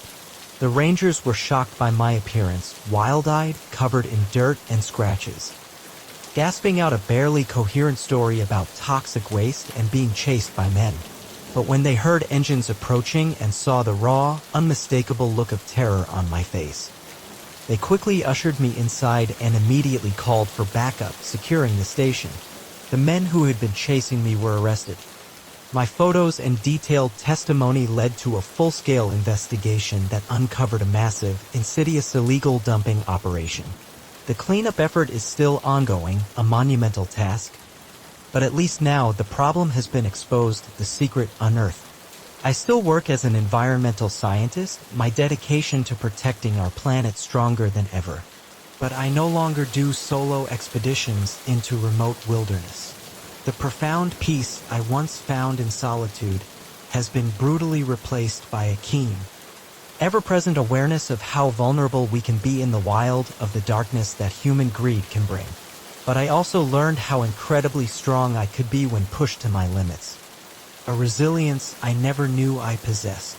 Sometimes when I close my eyes, I can still hear the distant, chilling sound of those dogs barking as they hunted me relentlessly through the forest. But then I remember the sight of that ranger station, a symbol of safety and hope, and I'm reminded that even in our darkest, most terrifying moments, hope can appear when we least expect it. The Appalachian Mountains taught me that the most dangerous predators aren't always the four-legged kind. But they also showed me the power of perseverance and the absolute importance of standing up for what's right, no matter the cost. And that perhaps is the most valuable discovery of all. Story 12. The moment I saw the glint of rifles in the moonlight, a cold, hard certainty settled in my gut. Our annual family camping trip had violently transformed into a nightmare. What was supposed to be a peaceful getaway in the mountains, a cherished escape from the demands of everyday life, became a desperate, terrifying fight for survival against a threat we never saw coming. My name is David Miller, and I've always cherished taking my family camping. My wife, Sarah, and our 2 children, Emily, 14, and Max, 11, eagerly looked forward to our annual trip into the wilderness. It was our chance to disconnect from the relentless digital world and truly reconnect with each other, strengthening the bonds of our family. This year, we decided to try a new spot in the Rockies, a secluded area well off the beaten path that promised pristine nature and absolute solitude. The first 2 days were everything we'd hoped for and more. We hiked through stunning, breathtaking landscapes, fished lazily in crystal-clear streams, and spent our evenings gathered around the crackling campfire, telling ghost stories and roasting marshmallows under a blanket of stars. The kids were absolutely thrilled to spot a family of deer one morning, their eyes wide with wonder, and even caught a fleeting glimpse of a black bear in the distance. It was perfect, until it wasn't. On the 3rd night, I woke abruptly to the low murmur of voices. At first, my sleep-addled mind thought it might be other campers, an unexpected intrusion in our solitude. But something about the hushed, almost military tone, the low cadence, made the fine hairs on the back of my neck stand on end. I unzipped the tent as quietly as humanly possible and peered cautiously out into the dim moonlight. What I saw made my blood run cold, chilling me to the bone. In a clearing about 100 yards from our campsite, I could clearly see a group of men. They were dressed in camouflage, blending seamlessly with the shadows and carrying military-style rifles. Their silhouettes stark against the moonlight. This wasn't a hunting party. Their movements were too precise, too coordinated, too deliberate. They were training. Seriously training. I ducked back into the tent, my mind racing, a frantic whirlwind of fear and disbelief. Who were these men? What were they doing out here, deep in the wilderness? And more importantly, how could I possibly get my family to safety without being detected? I woke Sarah, covering her mouth gently with my hand to keep her from making any noise, to stifle any startled gasp. Her eyes widened in terror as I whispered what I'd seen, the chilling words forming silently on my lips. We immediately, wordlessly, agreed we needed to leave. Now. But we had to be incredibly careful. If those men spotted us, if they even suspected our presence, I had no doubt they'd see us as a threat to whatever clandestine operation they were running. And the consequences would be catastrophic. We woke the kids, Emily and Max, trying desperately to keep them calm. To soothe their fear as we quietly explained that we needed to pack up and leave right away, a special nighttime adventure. Emily, always perceptive, immediately sensed that something was terribly wrong, but she bravely helped keep Max quiet, her hand firm over his mouth when he whimpered softly. We packed as quickly and silently as we possibly could, abandoning anything we couldn't carry easily, leaving precious gear behind in our desperate haste. Just as we were about to slip away, a ghost in the night, I heard footsteps approaching our campsite. I gestured frantically for everyone to get down, to stay absolutely still, to melt into the shadows. We huddled together in the deep, oppressive shadows of a large pine, hardly daring to breathe, our hearts pounding a frantic, deafening rhythm.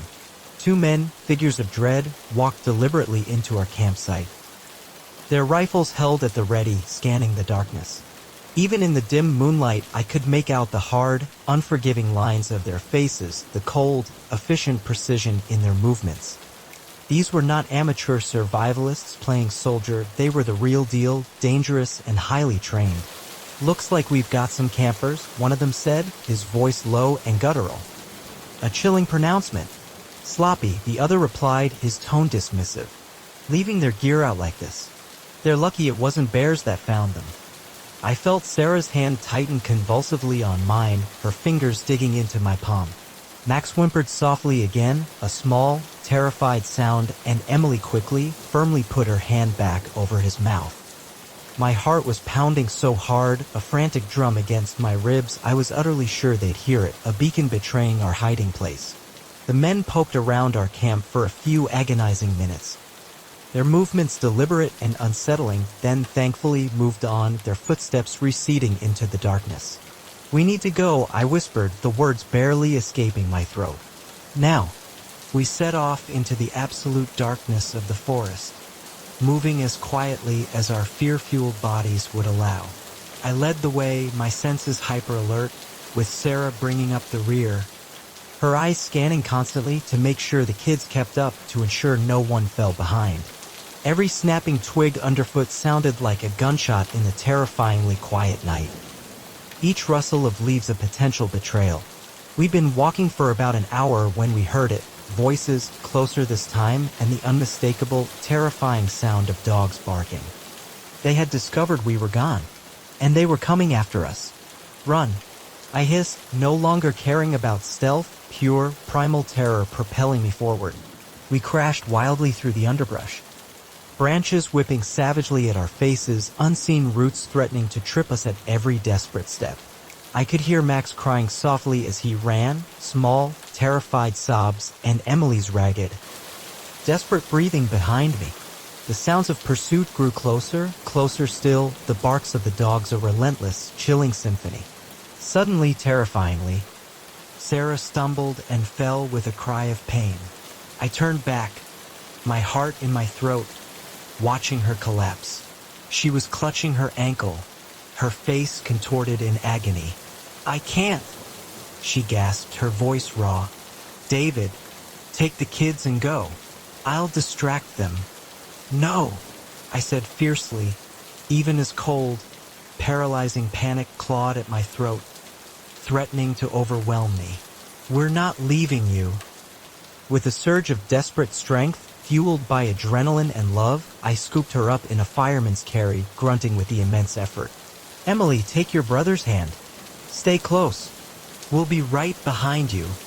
Emily nodded, her face pale but etched with grim determination, and they disappeared into the shadows of the darkness. We pushed on, but I knew, with a sickening certainty, that we couldn't maintain this pace for long.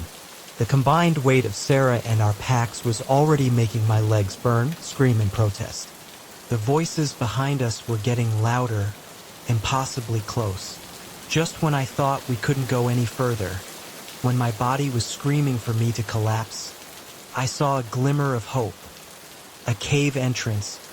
A dark, inviting maw, half hidden behind a curtain of dense vines. Without hesitation, driven by desperation, I led us inside. The cave was small and damp, its air thick with the smell of earth. But it was our only chance, a desperate, fragile sanctuary. We huddled together in the deepest, darkest part, trying desperately to quiet our ragged breathing, our thundering hearts. Outside, we could hear the men and their dogs getting closer, their voices raw, their barks frenzied. "They have to be around here somewhere," a voice growled, so chillingly close it made us all flinch. We held our breath, our bodies rigid with fear, as footsteps approached the very entrance of the cave. A beam of light cut sharply through the oppressive darkness, sweeping slowly across the cave floor. I pulled the kids closer, crushing them to me, trying to shield them with my body. Sarah buried her face in my chest, her body trembling violently. The light lingered for a moment at the mouth of the cave, seemingly probing the depths, and I was utterly sure we'd been discovered. But then, miraculously, it moved on and the footsteps faded away. Receding into the night, we stayed in that cave for what felt like agonizing hours, hardly daring to move, paralyzed by fear. When I finally peered out cautiously, the forest was quiet. A deceiving calm. The first fragile light of dawn was starting to filter through the trees, painting the world in shades of gray and pale gold. "We need to keep moving," I whispered, my voice raw but determined. "We have to find help." Sarah's ankle was swollen and throbbing, but she insisted she could walk, driven by a fierce maternal instinct. We moved slowly, every sense on high alert. The forest that had seemed so beautiful and peaceful just days ago now felt oppressive and deeply threatening, its shadows hiding unseen dangers. It was mid-afternoon when we finally heard a sound that made my heart leap with desperate hope. The distant, unmistakable thrum of a helicopter. We found a small clearing, bursting out into the open, and waved frantically, desperately, praying it wasn't the men who were after us, praying it was salvation. To our immense relief, it was a park ranger helicopter on a routine patrol.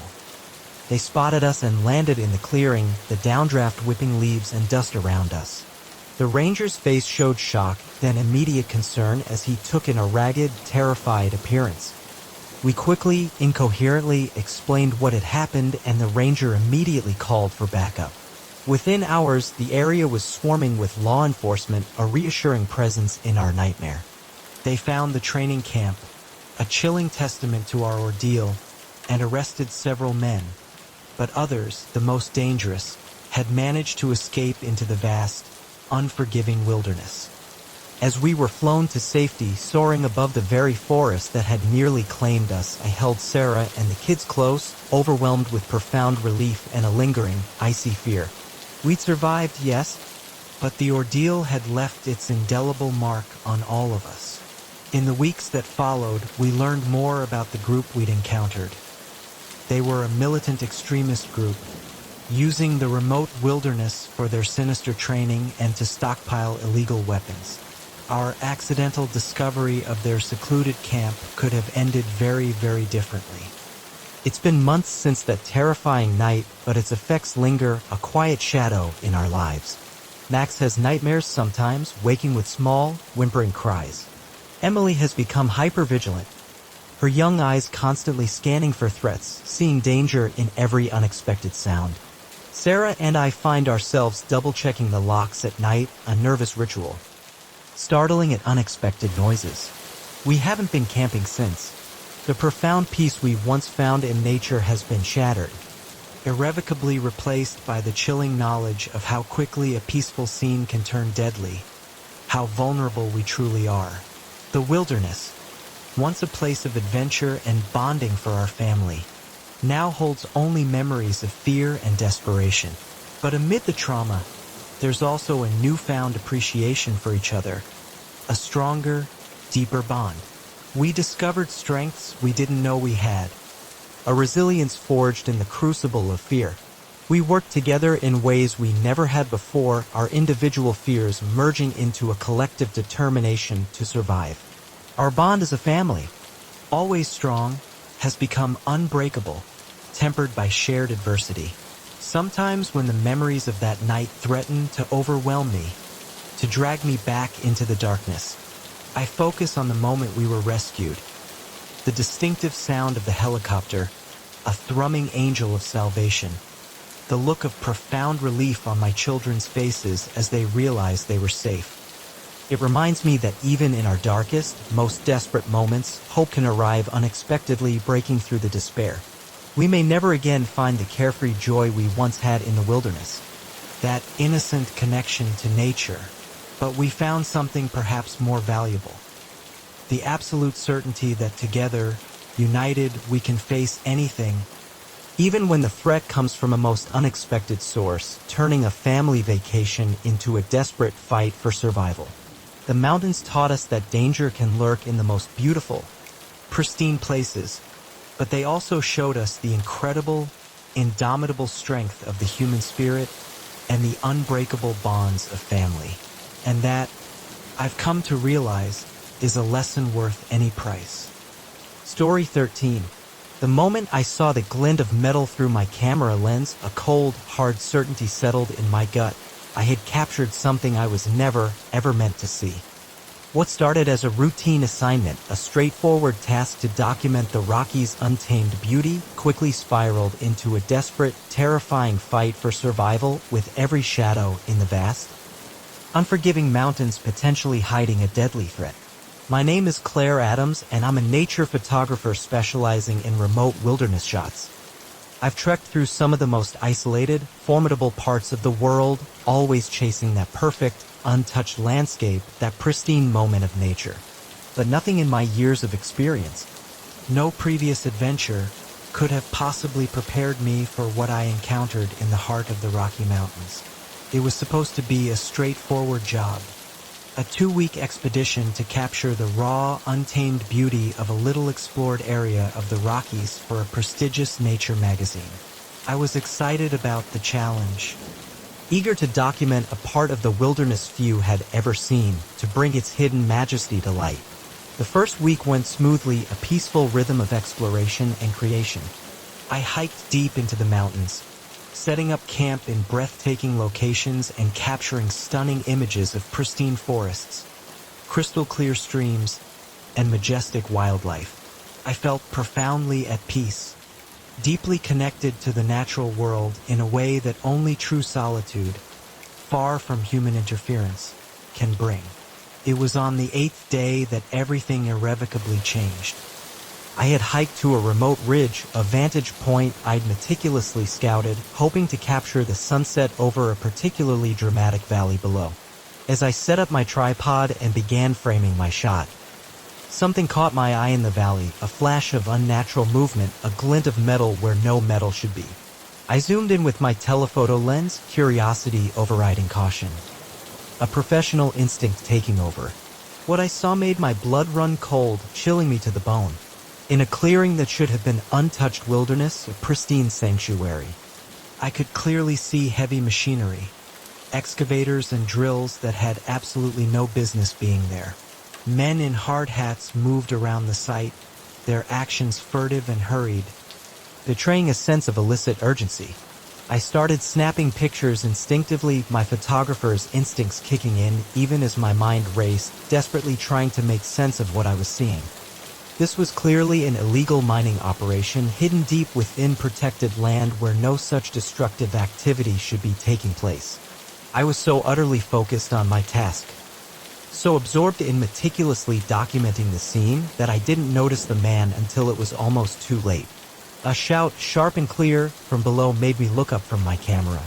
One of the workers, a small, indistinct figure from this distance, was pointing directly at me, yelling to his companions, his voice carrying clearly on the crisp mountain air. They had spotted me. Panic surged through me, cold and overwhelming, as I realized the profound danger I was in. I quickly, frantically packed up my gear, my hands shaking violently as I tried to move as fast as humanly possible. I could hear shouts erupting below, followed by the terrifying sound of engines starting up in the valley. They were coming for me. I ran, my heavy backpack laden with expensive camera equipment slowing me down, a crushing weight, but too valuable to abandon. The forest that had seemed so peaceful and inviting just moments ago now felt oppressive, menacing, every tree potentially hiding a pursuer.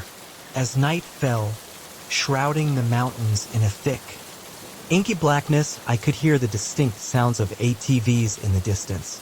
They were searching for me, systematically combing the mountainside, their engines a low, persistent growl.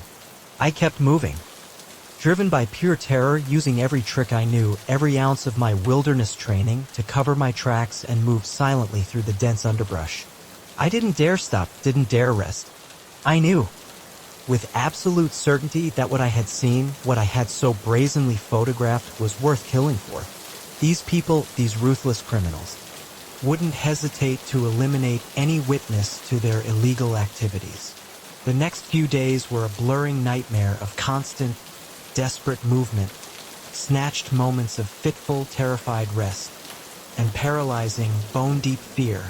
I rationed my meager food and water carefully, meticulously, knowing I couldn't risk going back to any of my pre-planned campsites.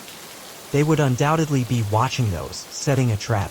I tried to make my way blindly towards the nearest ranger station, my only hope for salvation. But in my desperate haste to evade my relentless pursuers, I had become disoriented, hopelessly lost. The familiar landmarks I had so carefully noted on my way in now seemed alien and confusing in my panicked state. On the third night, as I huddled, shivering, in a small, damp cave, a fragile refuge, I heard voices nearby. They were close, too close. I held my breath, pressing myself against the cold, unyielding stone, praying they wouldn't find me. She has to be around here somewhere.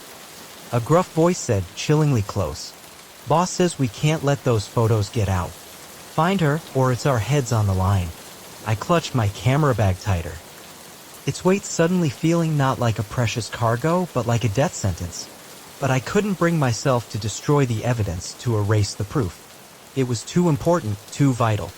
As dawn broke, painting the cave entrance in a fragile, ghostly gray, I made a desperate decision.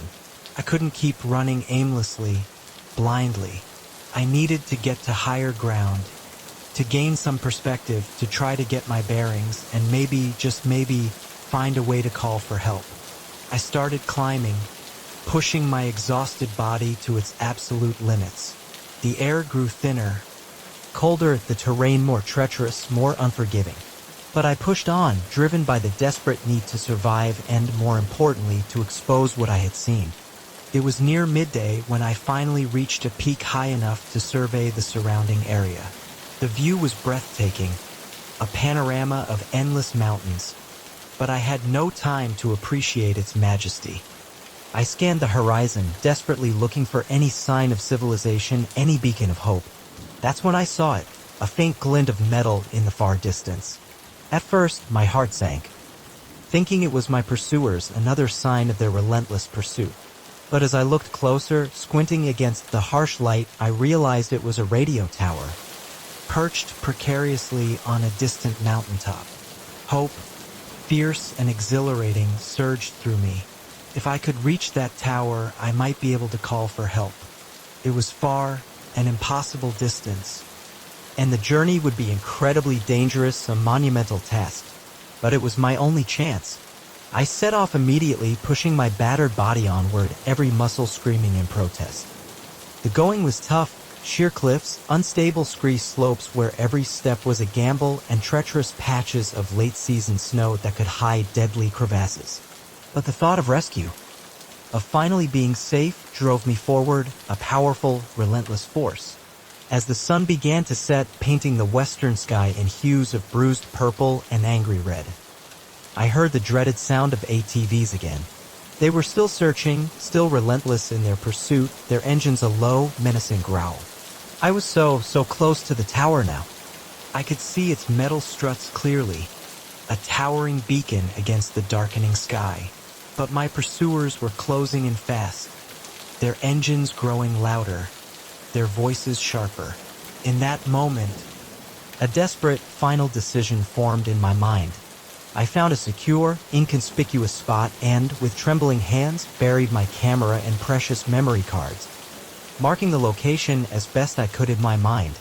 Then, with a silent apology to my expensive equipment, I used my tripod to strategically leave a false trail, leading away from the tower. A cunning deception. Heart-pounding, I made the final, agonizing push to the radio tower. My hands were bleeding from scrambling over sharp rocks, my entire body screaming in protest. But I had made it. The maintenance shed at the base of the tower was locked, a solid barrier. But in my desperate, adrenaline-fueled state, I found strength I didn't know I had. I broke in, forcing the lock, and frantically searched for a radio, a phone, anything I could use to call for help. Finally, I found an emergency radio, its controls simple and intuitive. With shaking hands, I turned it on and sent out a desperate distress call. This is Claire Adams at a radio tower. I realize I'm not entirely sure of my exact location. I'm in the Rockies. There are men chasing me. They're part of an illegal mining operation. Please, I need help. For a heart-stopping moment, there was only static, a cruel silence. Then, a voice crackled through the receiver, clear and strong. This is Rocky Mountain Rescue. We've got your location from the tower signal. Stay where you are. Help is on the way. Over. I collapsed to the floor, overwhelming relief washing over me in powerful waves, a physical release of tension. But I knew I wasn't safe yet. I could hear engines in the distance, growing closer. Their growl a chilling reminder that the danger was still present. The next hour was the longest of my life. I barricaded myself in the shed, pushing equipment against the door, jumping at every sound, every creak. praying that help would arrive before my pursuers found me.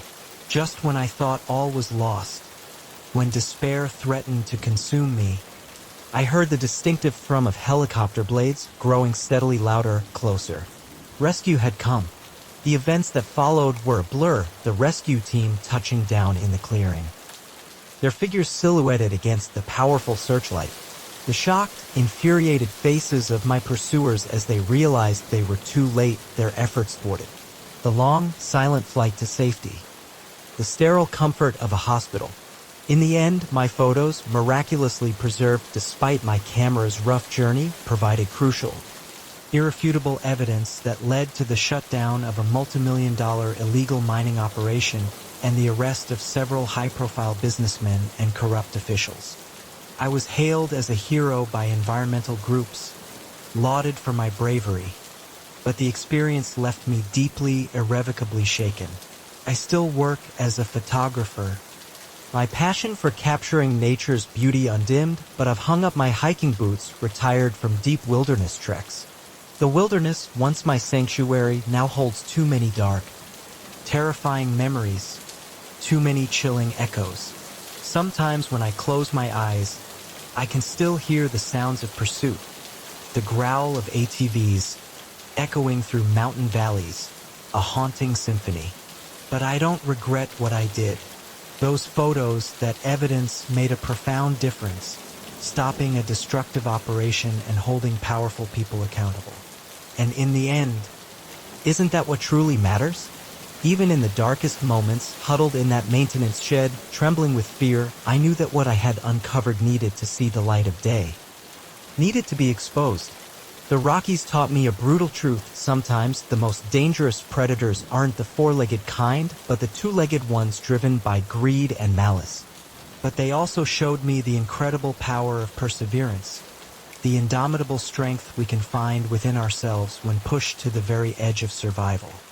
I may not venture into the remote wilderness anymore, but I'll never stop seeking the truth, no matter how hidden it might be, because sometimes the most important stories are the ones someone doesn't want told.